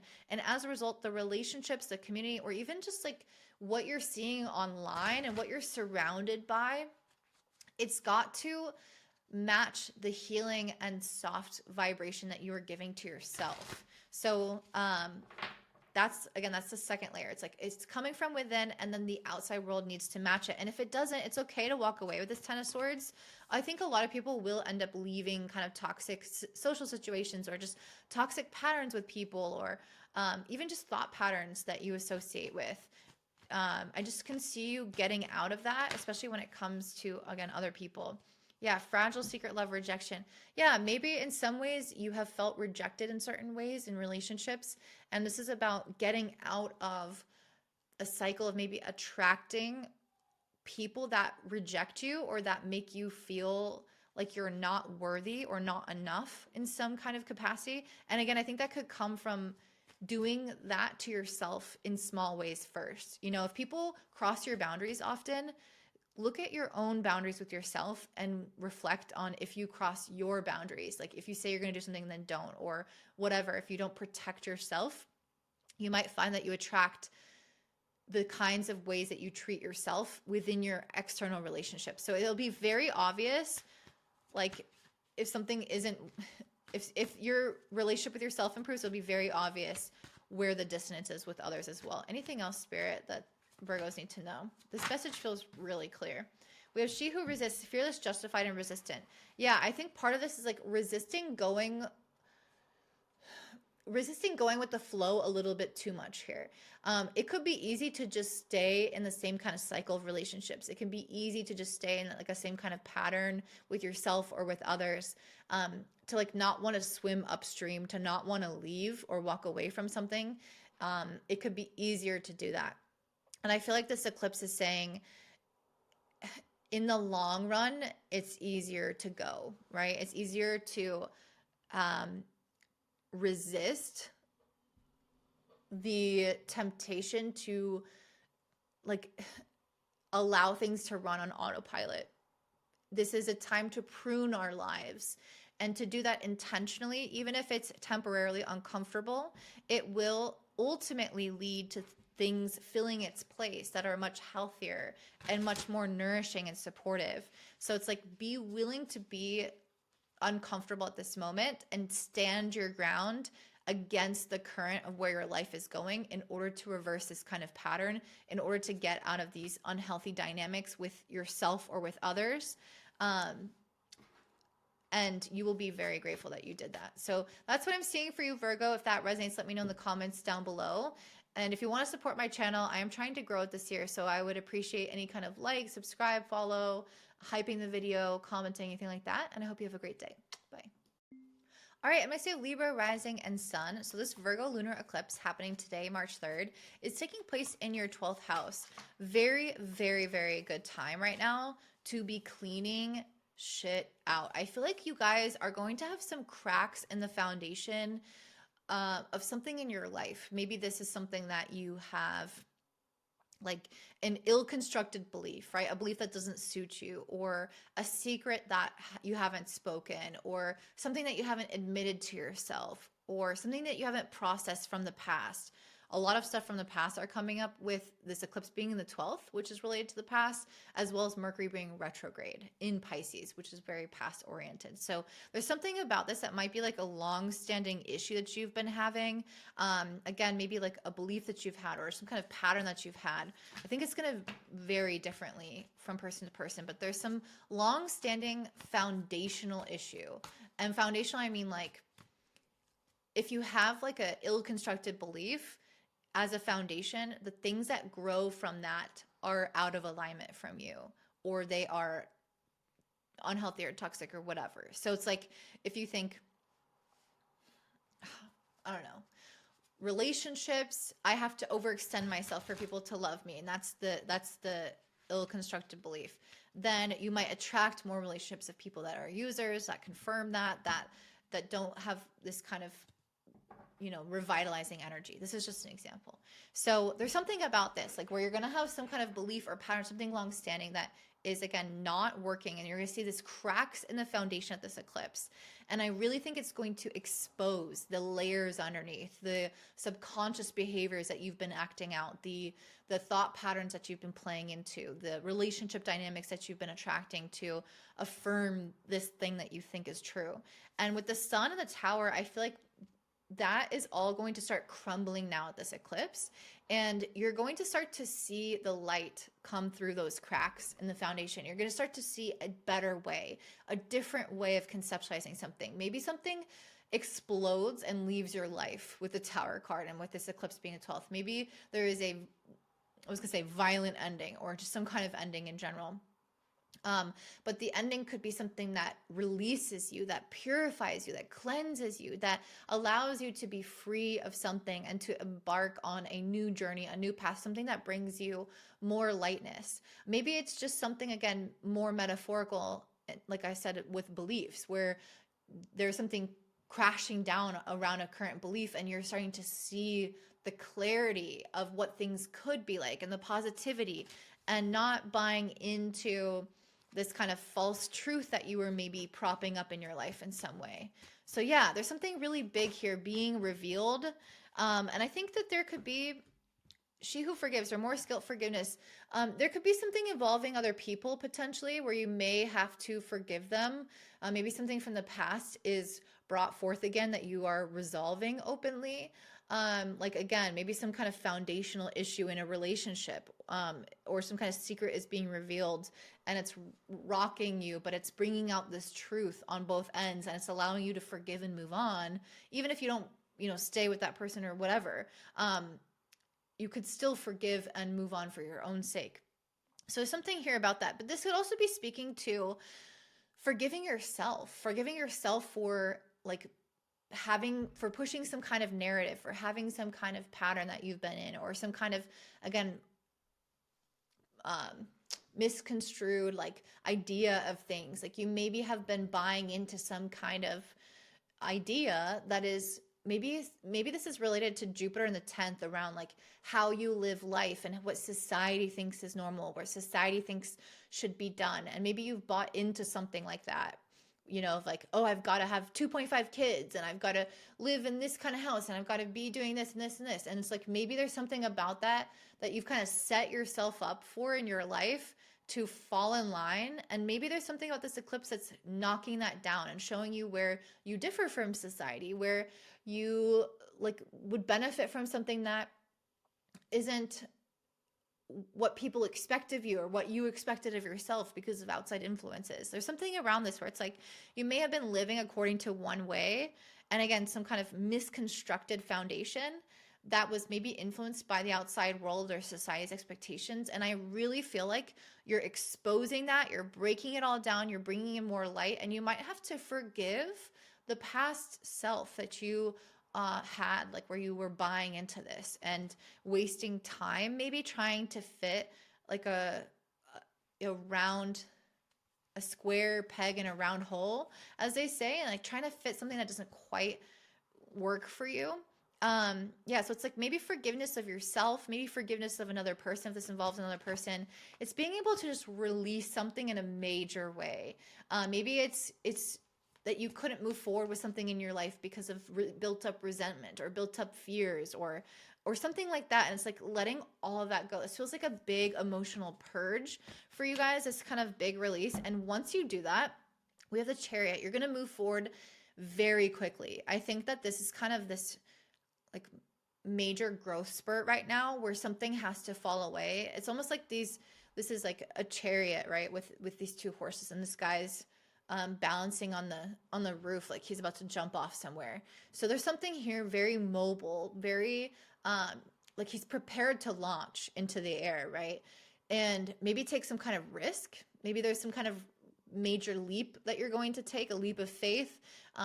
And in order to gain that momentum, in order to gain that courage, in order to do that, you first have to let go of the dead weight or the misbelief or whatever it is that has been weighing you down. And again, something major might have to like change or leave your life or end, even if it's just the major thing is like internal, which for many of us it will be. But again, I think you're going to really start to pick up speed and move a lot quicker through life. This Pisces energy, wherever we have Pisces, which also your planetary ruler Venus is in Pisces, along with this whole stellium there, it's really trying to help us embrace a more intuitive way of moving through life. And this is in your 6th house. So there's something about this where maybe it's your work, maybe it's how you set up like your day-to-day environment, or just how you take care of things. Like maybe there's something about that you could do from a more soft and intuitive place, and potentially slow down enough to be able to discover with this Tower card what it is that you've been maybe too busy or too distracted or too regimented to be able to acknowledge fully. It's like something's been brewing. I really get that feeling of like a kettle boiling, and it's like, okay, or a pot boiling. It's like it's about to boil over. You have to release this psychic energy. Maybe you need to spend more time in nature or time alone in order to be able to access this and release it and fully process like what's been trying, like the foundational breakthrough that you're going to have, or this major ending. You really need some time alone to be able to like know exactly what this is, to process it, right? Anything else, Spirit, for my Libras? Yeah, this could be really any area of life, but it has something to do with like your future or your career or your goals. With the sextile to Jupiter in the 10th, that's like where you're going to see some major growth. So maybe where you live or how you go about your career, or yeah, again, the Empress. This is literally the globe. Maybe some of you guys it's around children. Maybe some of you guys it's around traveling. Maybe some of you guys it's around receiving abundance or recognizing that there are opportunities in places that you weren't open to before, because again, maybe there was some kind of like foundational misbelief of it's got to be done in this way, and the Empress card is trying to break you out of this kind of programming to help you see that there are abundance and opportunities in all kinds of ways, and that it's very loosey-goosey and you can fit it into many different types of boxes, and you can decide what that box or that container looks like instead of adopting something from society or something pre-programmed. And yeah, it's like really breaking the mold. I feel like you guys are really breaking the mold and seeing that there are, again, kind of this like endless opportunities for you to receive um, in different ways than maybe you've realized. So maybe you have been kind of stuck in one place or in one kind of career or in one kind of relationship or one kind of way of thinking, and it's blocked your full ability to receive. Or maybe something in your life has run its course and you've received all you could from it, and now you need to elevate and move on to a new chapter. And it's like trying to unblock that flow of abundance and recognizing that things can be done differently. Things can be changed and elevated and grow so that you can receive more from this next chapter of your life. So, yeah, that's what I'm saying. I hope that is not too abstract and makes sense. I don't want to tie it to one area of life because I don't think it's pertaining to one, but hopefully that's good enough for you guys. Let me know in the comments down below. I'm trying to grow my channel, so I appreciate any support, a like, subscribe, comment, a hype, anything like that. Again, it's greatly appreciated, and I hope you have a beautiful day. Bye. All right, and I see Scorpio rising and sun. For you guys, this Virgo lunar eclipse on today, March 3rd, is taking place in your 11th house of community and kind of future wishes. So something about this eclipse is that I really feel like we are meant to be letting go of some kind of like predefined timeline of our life. With this being the 11th house, there's a few messages coming through, but with Virgo here, we can be kind of like critical of ourselves with meeting certain expectations, with meeting certain things at certain times, and we could feel like we are behind, or we could feel disappointed by how our life is organically moving when we have Virgo here. And part of this eclipse is about healing and releasing and softening the mindset around that. This could also be the same for our friendships and our community. We could be maybe feeling like we are comparing ourselves to our friends and feeling like out of sync or behind, or maybe we could feel like we don't fully fit in with certain friends, and we could feel the lack with that, or whatever. So there's this feeling of maybe being disconnected also potentially. If either of those things are happening, this eclipse is bringing them up, and maybe events and things that you thought that you were over psychologically, mentally, emotionally. You're like, oh, I always had this feeling of like not belonging, or Six of Cups. I've always had this thing since childhood where I've had like weird things going on with my friends, or maybe as a, maybe my vision of myself when I was younger for where I would be at now is different. So there can be stuff that's like pulling from the past of like, I used to think this would be my life, or I used to have this issue with people, and now it's resurfacing. And this Virgo eclipse is really about liberating ourselves from that. So it's, again, coming back up to free ourselves. And with this super strong Pisces energy in the 5th house, it's really focusing our attention on healing the inner child, coming back to, maybe this is also like, if you have children, this could also be about really connecting with your children and like finding a lot of healing by spending time with your children, and almost like reparenting yourself by parenting them in a way. If you don't have children, this could be reparenting your inner child and really cultivating more of this sense of pleasure and joy by focusing on things that you've always really loved to do since you were a kid, and trying to release some of the control around timelines and goals and expectations and society's standards, and allowing yourself to just enjoy more of the pleasures of life. Take time for hobbies. Take time to feel inspired. And if you feel like this disconnect with people or this lack of belonging, and that's one of the patterns coming back up, with this 5th house Pisces energy, it's really about filling up your own cup. And instead of trying to like find with yourself and figure out, why don't I fit? Why am I not good enough in this environment or whatever? Why isn't this working? Instead of focusing on that, it's like, how do we focus on doing more of the things that we love? And naturally you will find that you transcend and elevate out of that mindset of trying to fit yourself into the wrong environment.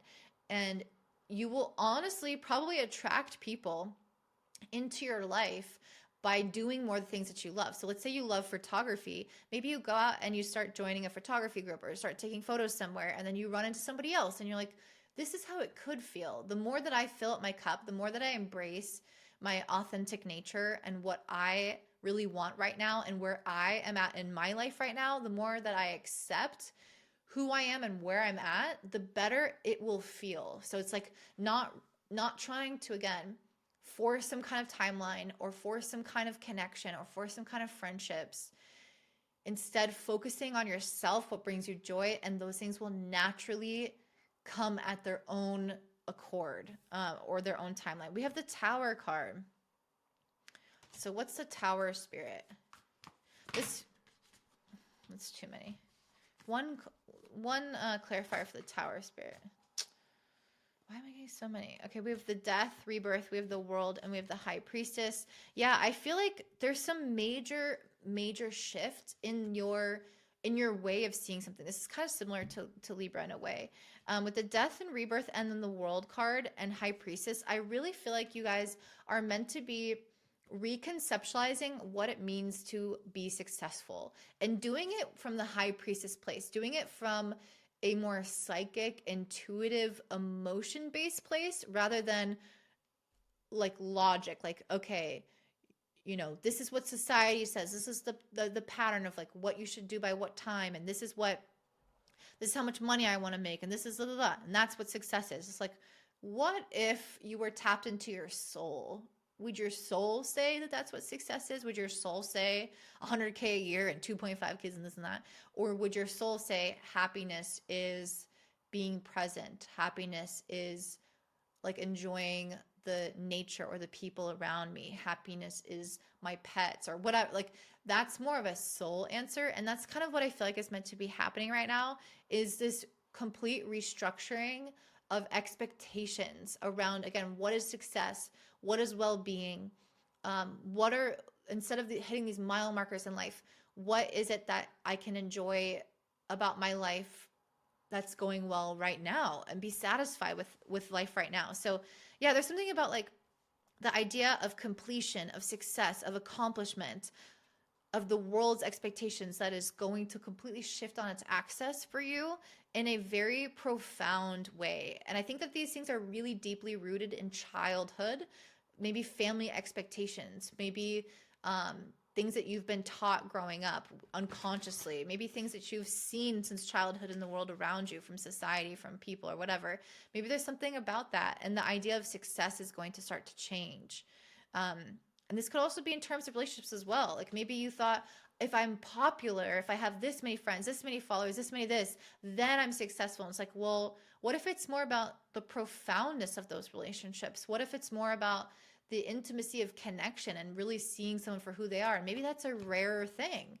So it's like, there's something about this. I'm just giving examples, but there's something about this that's foundationally changing in your perception of it, of what success is.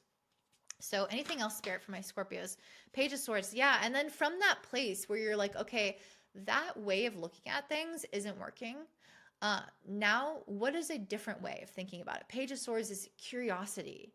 It's exploratory. It's exciting. It's not having the answers. So maybe you don't even have to redefine success. Maybe you just have to eliminate what you previously thought about success and then decide that you're open to it being ambiguous right now, that you're open to learning what it feels like for things to feel successful, to go back to the drawing board and realize that this is a process of discovery rather than like an immediate conclusion and destination that you arrive to. It's a discovering who I am. It's a discovering what I want.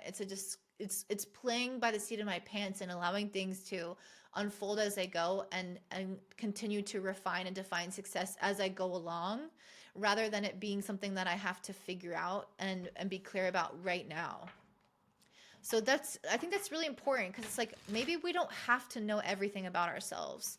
Maybe we can be open more so to the process of becoming ourselves. And I think that's really indicative of Mars, your planetary ruler, being at 0 Pisces, especially so close to the North Node, which is at 8 degrees. There's a very strong energy around discovery through the mystery and embracing the unknown, embracing the jump into the void of, okay, I know I'm not this anymore, but what am I? And it's okay to not know. I know I don't want this kind of career. I know I don't want this kind of like pressure on myself anymore. Or I know I don't want to keep feeling like I'm failing because I don't have a kid yet, or I don't have a house yet, or I don't have this financial goal yet, or these followers yet. It's like, so I know I want to leave that mentality behind, but then what do I want in its place? Who am I becoming? And it's okay and also often good to have these questions. And the Ten of Swords, yeah, it's like you are in this process of leaving an old version of yourself behind. And oftentimes it's those instances where we are leaving behind something that we want to kind of grasp onto who we are becoming, and where we're going next. And sometimes life doesn't work that way. And we usually have to pass through a liminal or transition phase where that next chapter isn't clear. So embracing the unknown and still being willing to leave behind like what you're currently involved in if it's not feeling right. And again, kind of being willing to eradicate that previous definition of success while still not knowing what's in the future. Three of Cups. This could also pertain to relationships as well. So maybe you decide like maybe this is related to relationships. Maybe you want something with relationships and you're not quite getting it, and you want to like leave behind some kind of relationship or a pattern with people, or leaving behind a friend group or something. And you're like, I don't know, that's scary.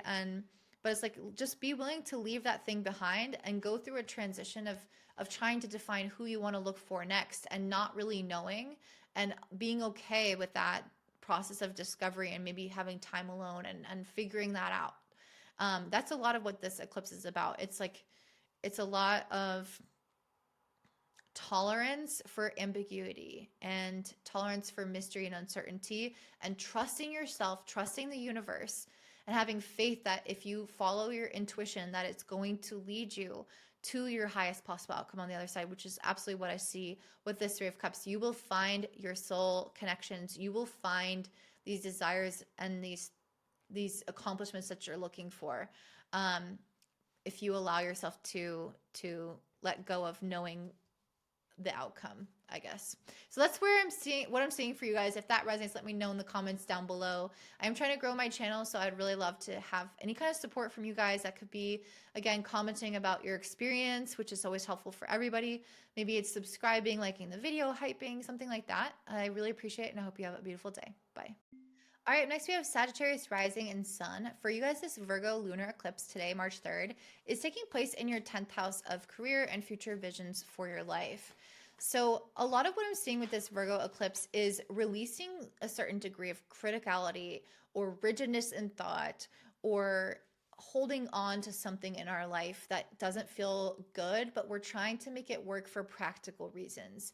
If there's something like this in regards to career, to goals, to personal expectations, or to stuff with family, you might find that, or like your place of living, you might find that this is a time where you're really reevaluating it. And you're like, why am I trying to make this work? Why am I trying to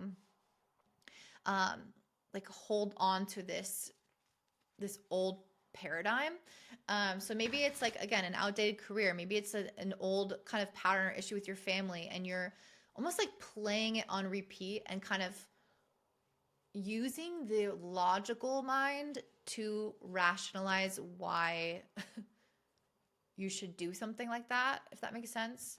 Part of what this cycle is about getting out of the logical mind and into the intuitive mind, to be able to think differently about the ways that we are investing into our life. With the 10 of Pentacles, this is either career and your legacy, or it's like your family and your home, that you are needing to somehow reconceptualize and leave behind maybe old expectations, old patterns, old goals. Yeah, and again, really reconceptualize it.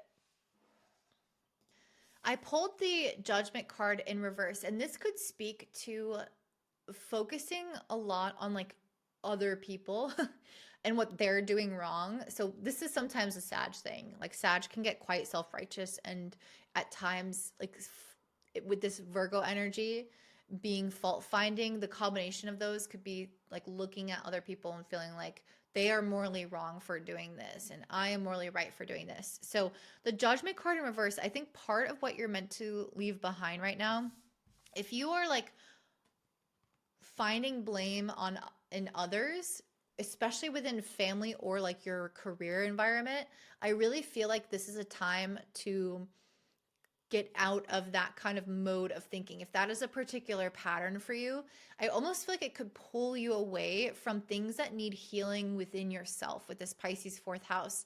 There's something that maybe needs to be nurtured, given compassion, or cultivated within your heart that it may feel like you are distracting yourself from or protecting yourself from that healing by looking outside and finding what other people are doing wrong, or pointing blame, or seeing the things in the world and like and focusing on that, almost to not have to turn within to feel what you're feeling about something, or to acknowledge or heal something within the self. So that's one message here. Another message, let me see. So the Judgment in reverse can also indicate like some kind of self-doubt, wavering, uncertainty about something. And with the Ten of Pentacles, I almost feel like there's maybe a more intuitive part of yourself that knows what you need for your future, for your legacy. Maybe there's some direction that you want to go in, or something you want to build up within your career, or again with your home or with your family. And maybe it's been hard for you to fully own that. Maybe something about that you've kind of wavered with, or you've started to move forward and then kind of went back. And Mercury is retrograde right now. So there's something about this that's been like from the past, like maybe it's something that, again, that you've made progress with in the past, and then you're like, and kind of step back. This eclipse wants you to come in and move forward with it, or clean things up so that you can clarify your vision and move things ahead. Yeah, the Six of Swords and the Four of Cups. I think you also need to get really clear on what you don't want, and trust your intuition and your emotions and your instinct above your logic. So it might be easy for you to waver because you're thinking like, well, I want this thing, but you know, I'm seeing resistance here, or I'm not sure how it's going to work. I don't know like the answers to all these questions or whatever. And maybe there's some self-doubt that gets introduced because you don't have all the pieces in place. And so there's something about this eclipse where I think that it's okay to not have the answers and to still commit anyway. But I think what you need to have clarity on, and what you need to trust yourself on 110% and have your back with and stand up for this belief or whatever, is this Four of Cups, Six of Swords, which is, I don't want this. I don't know exactly what I want. I don't know exactly how it's going to work out. I have a sense of direction. My intuition's calling me to this thing, but I still like don't have this full clear picture of what it's going to be, or how to do it. But I feel like I know exactly what I don't want. I don't want this kind of thing. I feel disengaged from this. I don't feel, you know, I was going to say turned on by, but not like obviously in a sexual way, but more so in a way of like lit up by, you know, I'm not like, my energy is not lit up by this thing. So that feels like a no for me with this Four of Cups. And by being able to clarify that and cut that away or move on from that, you will start to transition into calmer water. So maybe you don't know where you're going. Maybe it's still a journey. Maybe there's a lot of, again, a lack of clarity, but it doesn't mean that it has to be uncomfortable. Like it could just be embracing a lot of these unknowns. So there's something about your life where I feel like you are meant to be traveling into the unknown, but again, really clear on what it is that you're not going to accept from the universe, what you're not going to bring in to your future. And that might mean leaving something behind that does carry that energy still, or just, yeah, I mean, that's possible. This eclipse, I think, is a lot about trusting ourselves. This eclipse is also sextiling Jupiter in the 8th. So at times there could be fears that get brought up about, about moving into unknown places and releasing maybe, I don't know. Let me pull some cards. Spirit, what do we have here? Six of Cups. Yeah, some some childhood stuff or stuff from the past can come up. The Magician, the Six of Wands, and the Star. But I feel like you guys are really going to be healing that. So maybe like there's just some reverberation of the past. And this could be related to family. It doesn't have to be. And I feel like that is part of what's going to be healed. So maybe in the past you've tried stuff like this and it hasn't worked out well, or maybe you've had certain messages and fears instilled in you because of how things went with your family, or I don't know, something like that. But I feel like whatever that is, you're really healing that with the sextile to Jupiter in the 8th, and with the Magician, Six of Wands, and the Star. I really see you guys embracing more of your powers of manifestation through intention and hope and faith.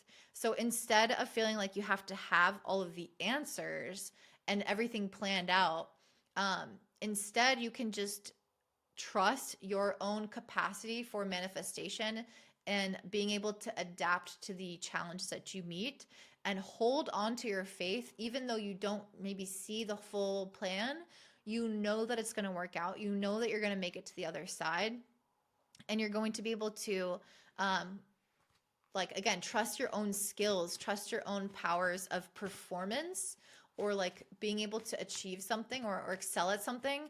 And I think that you're going to get some kind of like recognition or notoriety or something really excelling in some way in the future. And it might be something that you can't see yet. And so it could be at times that you doubt it. Again, maybe especially if there's been past things or ways that you were taught to limit yourself, that you could have been like, I don't know, I've never been able to do this before. Why could I do it now? It's like, just trust that you can take that, you can go on that trip, like with the Six of Swords, and you can get in the boat and you can travel towards that success, and you will get there even if you don't know how, and even if you have it in the past. Last messages for Sag Spirit. We have the She Who Rises Up, Empower, Uplift, and Elevate. Absolutely. I think that you guys, with this sextile to Jupiter in the 8th, you guys are absolutely meant to feel this sense of empowerment, that you are no longer being held down by previous blocks, by previous doubts, by previous fears, by previous limitations or patterns. Instead, you're rising above that. You are recognizing how your own consciousness and your own faith plays a role in your manifestations. And you are trusting that you are at a new consciousness. You are trusting that you can manifest something, and that the doubts and things from before are not going to linger. And instead, you can lift above them. You can rise above. You can empower and elevate your life to the next level. And you're kind of like in this in between. A lot of us are with this Pisces energy. And so we just have to trust that we are actually up leveling in that next way. So I hope that makes sense for you guys. If so, let me know in the comments down below. If you want to support my channel, I am trying to grow it. So I appreciate a subscribe, a like, a comment, a share, a hype, anything like that. And I hope you have a beautiful day. Bye. Okay, so up next we have Capricorn rising and sun. So this Virgo lunar eclipse happening today, March 3rd, is taking place in your 9th house. So for each of the groups, I've been talking about how this eclipse really relates to some area of our life where we are meant to soften, or where we are meant to release something. Virgo a lot of times is very centered around getting it right, making the right decisions, being perfect, not having flaws. And it can be quite self-critical and quite anxious because of this. This is interesting because it's happening in the 9th house, and the 9th house is often associated with our belief systems and our higher perspectives on our life. But Virgo has a really myopic and critical analysis side of itself that can often be kind of like the antithesis to like a healthy breeding ground for your beliefs and your faith to prosper. Faith doesn't do well when it's scrutinized, when it's looked at and compared to like logic and rational thought, right? Faith, there's something inherently unknowable about what it means to have faith. Like there's always going to be some element of having to trust in something that you can't see. So there's something here with that where you guys might be getting to a place where you constructed some kind of, maybe at times, like argument against yourself, like against having optimism in something. Like maybe you relied on your Saturnian Capricorn sign to think critically about things, to be practical, to be grounded, to the point where you could have limited yourself. to the point where you could have been, yeah, I don't know. I just feel like there's something about your self-belief and your faith right now that you, yeah, I think it's being challenged. With the King of Pentacles and the Seven of Wands, maybe this relates to some form of like success in the world and or like your career or your finances or something along those lines, like something within kind of the material world of that nature that people deem successful, or like a leader or an authority in this industry and accomplish these accolades. Like there's something about that I feel like you are kind of like really deconstructing the beliefs around it, questioning your existing beliefs, because I think instead of just 100% buying into like a hopeful and a faithful concept of something in your life, I think that you have been trying to be practical and grounded in logic. So let me explain this more. So like, let's say, okay, I'll use myself an example because it's kind of ninth house theme. The ninth house is related to publishing. And so maybe I'm writing a book right now. So maybe I could have the thought of, I've listened to other authors, and other authors say that you have to write an average of like 5 books before one of them gets published, or before one of them has any kind of meaningful impact. Or most of the authors that have come and spoken in the school that I'm at have said that you won't make money from publishing, that you should have many, many jobs, that there is no way to like really not there's no way, but there's no practical grounded way to make money from this. Instead, it's a pipe dream. But there are people that do that. There are people who are authors, who are full-time authors, who make a living from this, who get their first book published. There are people who have these breakthroughs in life because of whatever reason. Maybe it's part of their dharma or their life experience that they were meant to go through. But I think it's also because they had some kind of hope that that thing could happen. They had a belief that this is possible. And if they didn't have that belief, they wouldn't have tried. They wouldn't have actually submitted to a publisher their first time, right?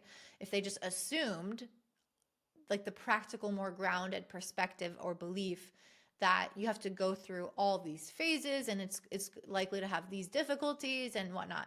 So there's something about this that I think, Capricorn, you have taken like for granted, or have made certain assumptions in your beliefs about the material world with this King of Pentacles and how material success comes, that may be grounded in a practical reality, but has also been really limiting you. And this Virgo eclipse is here to help you challenge those perceptions, challenge those notions. And with Mercury retrograde and ruling this eclipse and in Pisces, like it's really meant, maybe you'll have conversations or ideas or topics or things that come in that kind of like fuck with your head a little bit. But it's for the general purpose to get you to ask greater, almost like existential questions about life and material reality, and what is real and what is not real, and how much of that reality is self-constructed. I just think that you guys are meant to be really defining what something real is. So like, let's say, let me give another random example. Like, let's say you want to have a kid and you're in your 40s as a woman, and everyone's like, oh, that's a geriatric pregnancy and this could go wrong and that could go wrong. And so maybe that's something that you're like, okay, well, I'm not even going to be able to get pregnant. And so you just kind of start off with that. And then you're not going to try, or it's not going to go as well as if you had that backing of like almost like a radical optimism, Dua Lipa. But yeah, so I feel like there's something like that where you're meant to be challenging your notion of how something works and the presupposed ideas that you could have picked up on from society or from like looking around at examples of people around you, and kind of taking those on and limiting your world and limiting your possibilities basically through these assumptions and these constructed beliefs. So Yeah, you're meant to be challenging that with the Seven of Wands, really challenging your perspective. It could also be possible that some other people are challenging you and you need to stand up for what you think. But I think that this is much more internal and like spiritual than that. Okay, Spirit. What else does my Capricorn need to know? We also have this eclipse sextiling Jupiter in the 7th. So people play a really big role in this.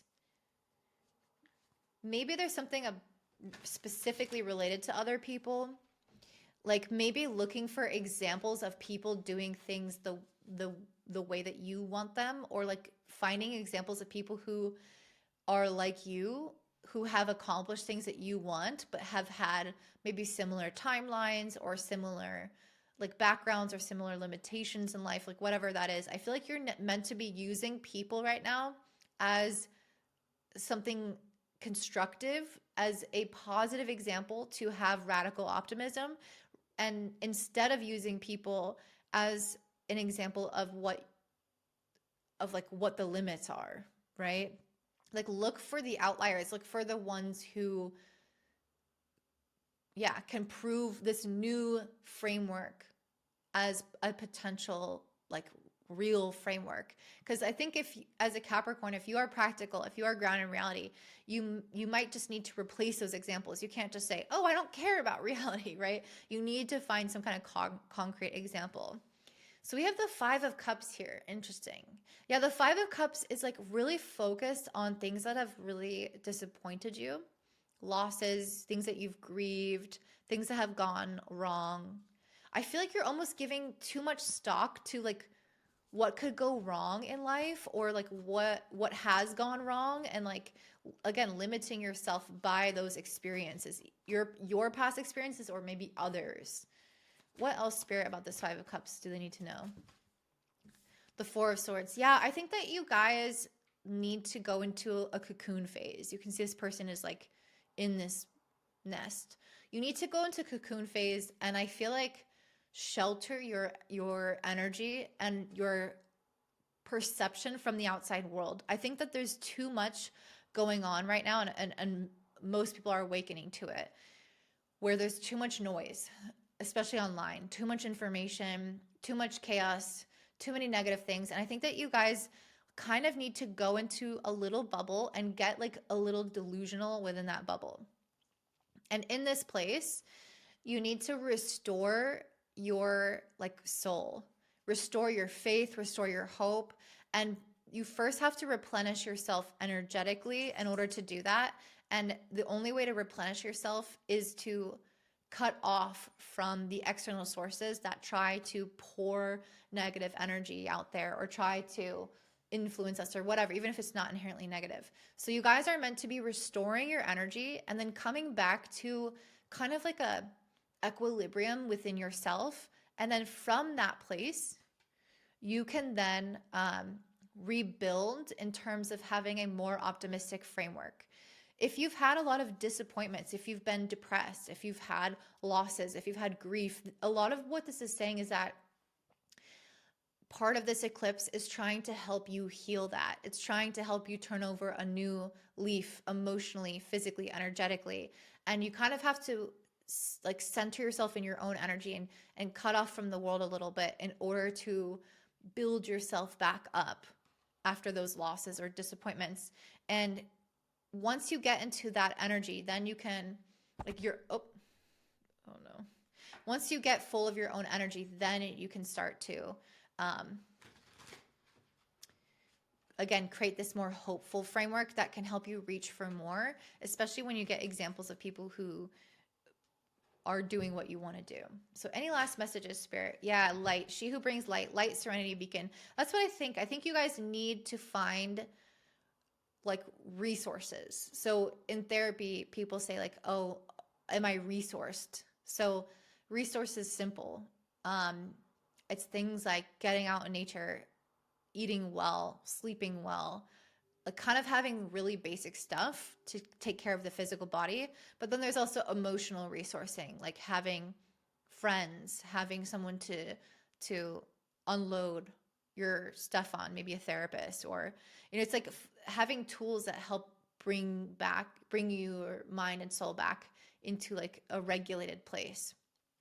So I think that what you need to focus on in terms of immediate steps is this resourcing, and then you can start to reach towards the light. But you're not going to be able to like have this optimism and see all this light everywhere if you are still recovering from past experiences and disappointments and griefs and whatnot. So it's how do you focus on resourcing yourself to come back to a neutral place? And then from there, you can start to really see the light. You can see the hope. You can see that there's so much better out there. But it's going to feel false if you try to just jump from a low vibration to a high vibration. You need to resource yourself back to neutrality and then build up to a very hopeful, almost like delusional place of thinking. And that can take some time, and that's perfectly fine to take that time. So yeah, that's what I say for you, Capricorn. I hope that this is helpful. That felt like an important message for you guys. So I hope that you guys are okay. Let me know in the comments down below how that resonates with you. And if you don't feel like commenting, please do like or subscribe or hype or something, because I am trying to grow my channel and I appreciate that support. And I hope you have a beautiful day. Bye. Okay, so Aquarius, you're up next. I want to let you know that I did just record your message, and I said Capricorn rising and sun in that reading. So just ignore that. All the information is still relevant and accurate as it is, except that I said the sign wrong. So this is also, I feel like, kind of its own sign in a way, where you'll see in the reading coming up, but there are cards that speak to some level of like confusion. And so I find it interesting that I made that mistake and I almost got confused about what reading I was doing. So I think that really speaks to the ability to have a wake up call or like a realization more around your purpose, or having some kind of clarity of direction and realizing like what path you're supposed to be on. So I think that this mistake really speaks to your reading a lot. So please stay tuned and let me know in the comments down below what you think about it. Okay, up next is Capricorn rising and sun. So for you guys, this Virgo lunar eclipse happening on today, March 3rd, is taking place in your 8th house. And this is a placement that's already going to potentially bring up some feelings. I mean, eclipses, full moons, they tend to make us a little bit more sensitive, a little bit more emotional and receptive to things that are maybe suppressed within ourselves or just not always on the surface. And with this being in the 8th house, this could be amplified in a bigger way, where you're just more conscious of your feelings and things that are affecting you. Virgo in particular often deals with things that are kind of like getting in our heads, where we start to get anxious, where we start to fear or doubt or overthink things, or worry that we're not measuring up in some way. So those thoughts could be all pervasive for everyone around this time, but ultimately the eclipse is about healing those things. So if there are things that come up, it could be issues of the past that have brought up a lot of emotions within you, things that you may have thought were resolved, or things that you thought were maybe over, or just like things that you thought were, again, over. And I feel like you guys are having them come back up in order to come to a kind of like peaceful conclusion with them, or have a deeper sense of healing around it. And your planetary ruler, Saturn, is still in Aries. It just moved into Aries and it's conjunct Neptune. So you guys have been already kind of going through this spiritual awakening process. You guys are a lot more sensitive in general right now. And I feel like your soul is trying to speak to you and trying to get you to hear certain things about your life. And for some of you, this might pertain to like issues around health, or issues around work, or anything like that. The reason I say that is because this eclipse is sextiling Jupiter in the 6th, and I feel like Jupiter is our access point. It's the way through which we are going to gain a higher vantage point around the anxieties that can come up right now. So, okay, let's start pulling let's start talking about these cards, and then hopefully this will start to make more sense. So we have the Knight of Pentacles, the Seven of Cups, and the Knight of Cups. So I think that you guys might be feeling like some area of your life is moving really slowly. Maybe it's something that, again, you've been dealing with previously in the past, and you're like, why am I revisiting this? I thought I was past this. Maybe it's something that you're trying to progress within your life, and you're starting to feel like, I'm moving really slowly. I appreciate that things are consistently improving, but I still feel like the slowness is kind of getting to me. And you might feel that way as well with Neptune conjunct your planetary ruler. You might feel a little bit more like lost at sea, almost like you don't have a full footing and an understanding of where you're going. Or maybe you do know where you're going, but it has a sort of wandering energy to it. So maybe there's something about your energy that is less potent or less focused in some capacity. So something about that where it's kind of like the energy is diffuse or confused, or maybe you have a lot of ideas with the Seven of Cups, a lot of like dreams as well, the Knight of Cups, a lot of dreams and hopes and wishes for your future, but you might feel like your movement towards them is very slow. Consistent and methodical, but slow. Maybe some of you guys are also thinking about this in terms of relationships. It's possible that some of you guys are feeling like you're thinking about maybe past partners, or what could have been, or what should have been at this time of at this age or this time of your life. I don't know. I'm just gonna get that. I'm almost getting like a remorsefulness, or like a deja vu kind of energy of thinking about people and events and things of the past. There's a Portuguese word for this, saudade, and it doesn't exist in English. So it's its own concept, and it's kind of reminding me of that. So if you want to look that up, it's saudade. So yeah, there's something about that. There's like this wistfulness, maybe this kind of longing, hoping, wishing, but then also feeling like when I compare my reality to it, it's not like I'm not quite like I can visualize, I can dream, I can feel it, but my current reality is so, maybe it feels like your current reality feels denser, like it's hard to catapult yourself into that new vision of your life. Okay, so we have she who rises up, empower, uplift, and elevate, and she who surrenders, change, bondage, and release. Yeah, I feel like part of what you're going through right now is starting to recognize where you maybe have felt like victimized by something or powerless by something. The 8th house is often where there is some kind of feeling of either being empowered or disempowered as a result of other people having power, or as a result of our own like insecurities or whatever that could make us feel like disenfranchised in some way. So I feel like you guys are coming into your power, and this eclipse is really going to show a spotlight where you have felt that powerlessness, or that kind of feeling of maybe being, again, like your energy is not as like potent or focused. I think that you're going to start to see why that is. Because sometimes I think that we can be confused. I mean, I think, again, that's part of like having Neptune on Saturn. But sometimes I think that we can like get confused as a coping mechanism, as a way for our brain to protect us maybe from trauma or from certain fears manifesting within our life.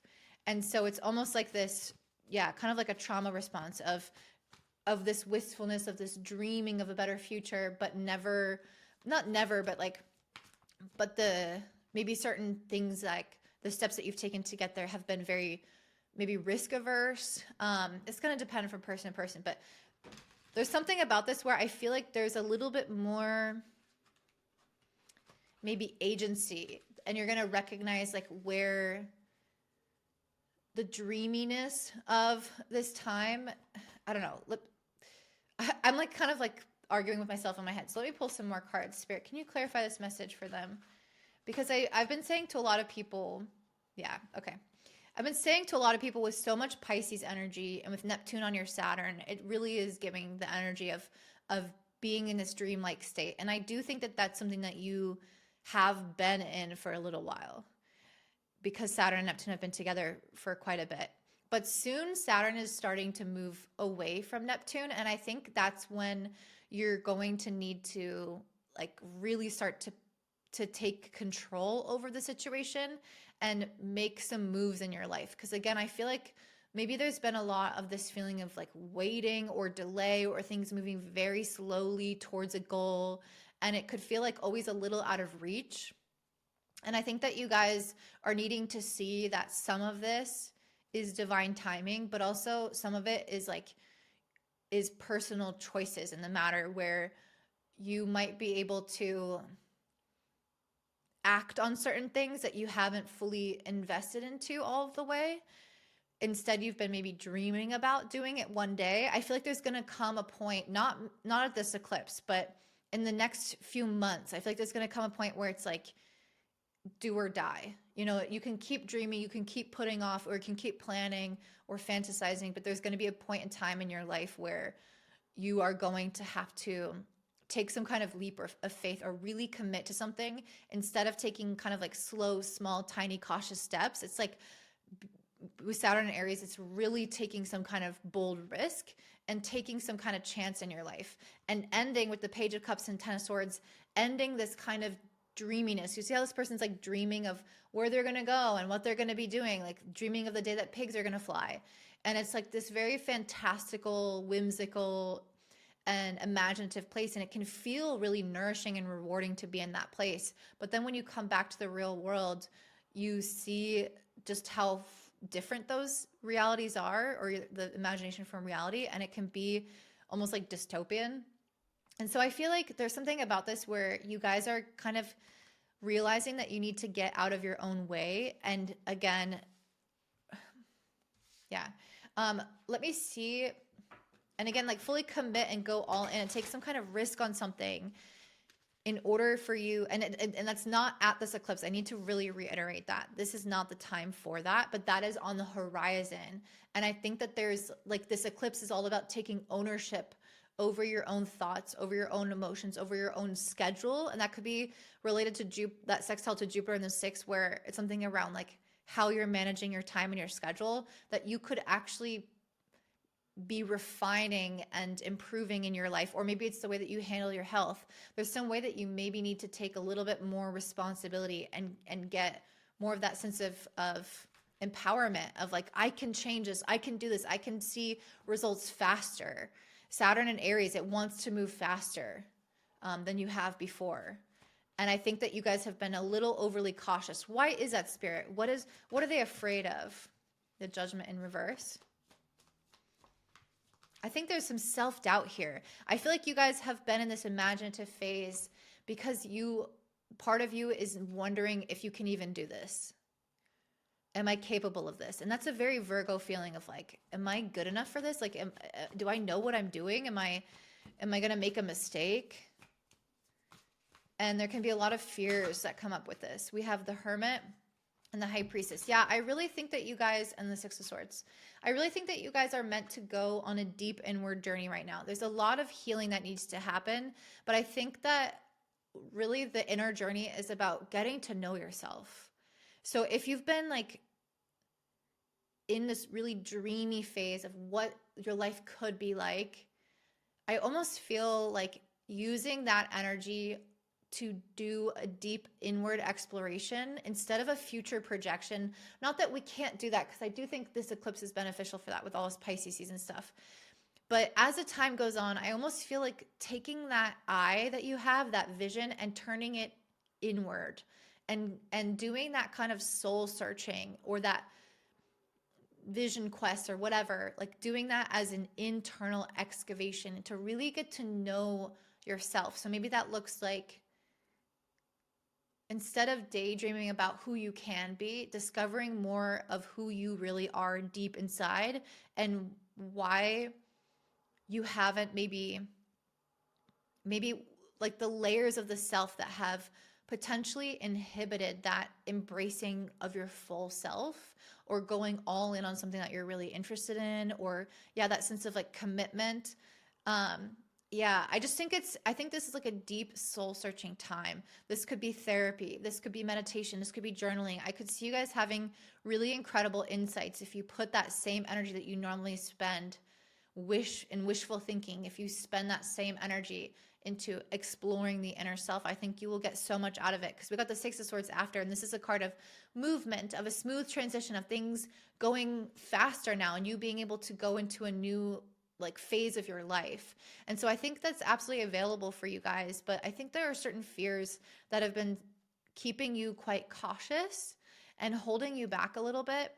And I think that's something that the more you get to know those fears more intimately, the more they will feel, the less they will like impose their limitations on you. So it's like you can see them, maybe they don't go away, maybe you still have fears, but you're not stopped by them because you're in a relationship and a dialogue with those fears. You're not suppressing them, you're aware of them, and you can negotiate with them as you go along, you know, if that makes sense. So that's what I'm seeing for you, Capricorn. It feels very empowering and very healing in terms of your mindset. And I think you're going to clarify a lot more like your vision and your purpose, and you're going to move a lot faster towards your goals. But it is going to require some deep self exploration at this time. And then the movement is going to be more so maybe like in May, for example. So yeah, that's what I see for you. I hope this is helpful for you. If so, let me know in the comments down below. Don't forget to give me a thumbs up and subscribe. I'm trying to grow my channel, so really any kind of appreciation on the video, liking it, sharing it, hyping it, anything is really appreciated. And I hope you have a great day. Bye. Okay, and last but not least, we have Pisces rising and sun. So this Virgo lunar eclipse that's happening on March 3rd today is taking place in your 7th house of relationships.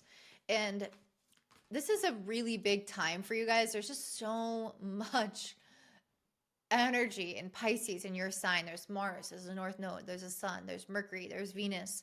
So you guys have a lot of planetary emphasis put onto your energy. Mercury's also retrograding through your sign. So it's really lingering here. And you guys might be going through this big phase of self-analysis because of this. And especially concerning things that potentially have to deal with relationships or your commitments to maybe a business or to another person with this Virgo eclipse. But I think that it's a really big time, again, for self-analysis, where you're starting to like see yourself through new eyes. Maybe other people present some kind of mirror to you at this time. And maybe you'll start to see like a particular pattern in relationships that emerge. And again, it might speak to you somehow or to experiences that you've been through with Mercury being retrograde. There could be some elements of the past that are coming up. Yeah. And again, it could really be through relationships that you start to see like, okay, I'm starting to notice that people are mirroring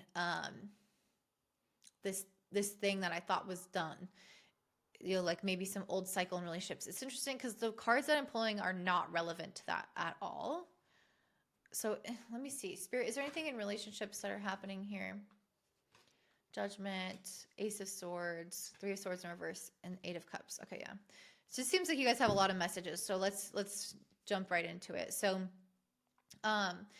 with the Judgment and the Ace of Swords, I think that you guys are realizing maybe where you or other people have been overly judgmental of yourself, or like maybe you've overly judged yourself or other people have, and you're really starting to see that. And if you've judged yourself, you might start to see that reflected and mirroring in people around you or in weird conversations and circumstances. And it's here to get you to pause and reflect on your own inner world. Because again, I don't think that I just feel like what's happening right now is all these kind of like fractals of our inner world. So if somebody is saying something or doing something, it represents like a fractal or a piece of our inner world, rather than a genuine issue with that person or genuine situation involving somebody else. I'm not saying that there's nothing real about it, but it's almost giving me that energy of like this person was situated perfectly to say that thing at that time to you by the universe to help awaken you to a maybe inner dialogue about yourself, or maybe some kind of relationship pattern that you're in, or something that you're attracting, where maybe you've been, again, I think it's a largely reflecting something about yourself though, rather than it being about that person. That's really what I'm getting from this, is like, is you having some kind of realization. Like, let's say, for example, because this might not make sense. Let's say, for example, that somebody, you're on the subway and or on the bus, or out walking in public if you don't have public transport, and somebody says something mean to you, or they say something random, and it like gets at you. It's not about that person. It's not about that interaction. That's the problem. That person is coming here to show you something that you might be in a pattern with, or might be engaging with in terms of your inner dialogue with yourself. So it's like, if they're mean to you, maybe you're just mean to yourself, and it's mirroring that. So hopefully that makes sense. We also have the Three of Swords in reverse and Eight of Cups. I think that you guys are also realizing where this pattern is in relationships. And if there has been some like old energy with other people coming back up, I really see you wanting to just walk away. With the Three of Swords in reverse, this is something that you've already like recovered from, or this is something that you've already dealt with, and you're like, wait, I processed that a long time ago. Why is this coming back up? I thought I got out of this kind of toxic pattern with people, or attracting avoidant partners, or becoming quite full of self-doubt when it's around other people, or whatever. It's like, I thought that this was done. Why is this repeating? But I think it's just, it is done. But I think it's kind of giving its like last hurrah of saying like, look how much emotion I've processed and been through, and I'm not willing to go back into that cycle. Maybe this is like a final test almost, and it's like, I'm not going to re-engage with that thought pattern. I'm not going to re-engage with this type of person, or this type of pattern or cycle that I've been in within myself or within my relationships. I'm deciding to disengage from that emotionally, mentally. I'm not going to feed the thought. I'm not going to sit up at night and worry about it. I'm going to cut it off at the past. I'm going to say, that's an old version of myself. I'm not going back there. That seems like an old kind of relationship style that I'm not willing to embrace or accept into my life. And it's like shutting it down and really teaching yourself where your boundaries are, where your limitations are, and the kind of negative thoughts, or again, negative like patterns with other people, that you're just not going to engage in further. So that's one of the really clear messages here. This eclipse is also sextiling Jupiter in the 5th house. So this to me speaks to the other message here for you guys, which is interesting because no one else had such clear distinctions between two messages. But we have the King of Wands, 4 of Wands, 6 of Wands, and the Star. So 3 Wands cards, which are related to fire element, which is very 5th house. Wands are about expression. Wands are about confidence. Wands are about embracing your unique qualities and your authentic sense of self. So there's something about that with this Jupiter in the 5th house that you're meant to be engaging right now. And maybe there's something where it's like, when I am myself, when I fully express myself, people don't listen. People don't care. People don't want that version of myself. Maybe it's tied into this full moon or this eclipse, where relationships are kind of playing a role in this. And maybe that was like an old pattern or an old thought. But I feel like what's growing right now is that you guys are really learning how to embrace all of yourself and show up in a big way, and almost like display yourself in some kind of fashion, or like be unencumbered in terms of like saying what you mean to say, and owning your truth, and owning what you think is right, or owning your skills in something. You guys are stepping more into that, and starting to break away from that critical thought, or like from worrying about what other people are thinking of you. And I feel like it's going to go really, really well and be very healing for you with the Star card. I think as you start to engage more in your creative energy, and again, your expressive energy, you're going to feed your own fire and fuel your own fire, and it's going to kind of grow a life of its own. And so it's like, okay, the more I create, the more I express, the more I dance or am embodied, or say and do the things that are just totally freeing for me, the more that I do that, the more I can't imagine living any other way. And the more I realize that people and the world need this from me. They need me to be unfiltered, not in like a blunt negative way, but unfiltered in a way that's like, you're not wearing a mask. You're not wearing all these like, okay, let me like make myself fit into what they want, or I don't want to be criticized, so I'm going to look like this or say this. It's like, no, what if I am me and I'm willing to be bold in that? And I feel like, again, you're going to get you're going to have more faith in yourself and in this journey of life, that is what the world wants from you. Even if in the past you received resistance around it, I just feel like you're going to have a lot of healing where you're going to feel a lot more creative and confident in who you are and expressing that. And again, displaying that on the surface. Anything else, Spirit, for Pisces? So we have she who forgives, and then she who hesitates and ponders. Ponder, delay, and confidence. Yeah, I feel like you guys are forgiving and letting go of past instances where people maybe gave you a hard time when you were fully yourself, or when you engaged maybe in the wrong kinds of patterns and relationships. I feel like you're just letting it all go. It's like, okay, sure, you felt that, like, you're criticizing me. Okay, whatever, bye. Like, I don't have to like engage emotionally. I can just leave this situation and completely disengage emotionally from this narrative of, oh, they think this of me because I said this and this happened. It's like, what if I just don't care? What if I literally don't even remember this 2 days from now? Because that's how little it's sticking to me. It's like just letting it pass, letting the forgiveness come and go, and the issue doesn't have to like linger. And so I can see you guys, again, embracing more of the confidence because you're allowing yourself to just forgive and let be. We also, she who hesitates, ponder, delay, and confidence. That's what I think is changing here. I think before you really hesitated in terms of your authentic expression. You were filtering it, you were questioning it, or people pushed back and then you would start to question yourself. Maybe it was unencumbered at first, but then you start getting a negative response and then you're overthinking, or maybe there's something creative that you want to do or something that you're really good at that you want to put out there, but you've questioned yourself and you're like, I don't know, because of this and because of that. I feel like that is something at this Virgo eclipse that you're really going to see.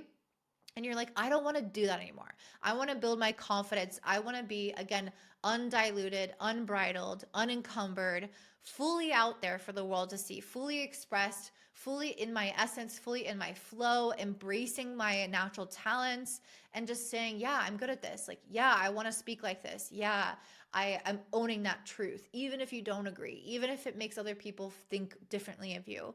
And that's just not your people. And you walk away from that and not let it stick to you emotionally. So something here around no longer delaying, no longer holding back, no longer hiding yourself, but really stepping out into the world. And that might be why there's so much energy in your first house. All these planets in Pisces. It's your time to shine in a really, really big way, Pisces. And so own that 110% and don't let anyone else make you doubt yourself. So that's what I see for you, Pisces. If that resonates, if that's helpful, let me know in the comments down below. And if you want to support my channel, I am trying to grow my following this year. So I really appreciate some kind of subscribe or like or comment or hype, any of those things. I hope you have a beautiful day. Bye.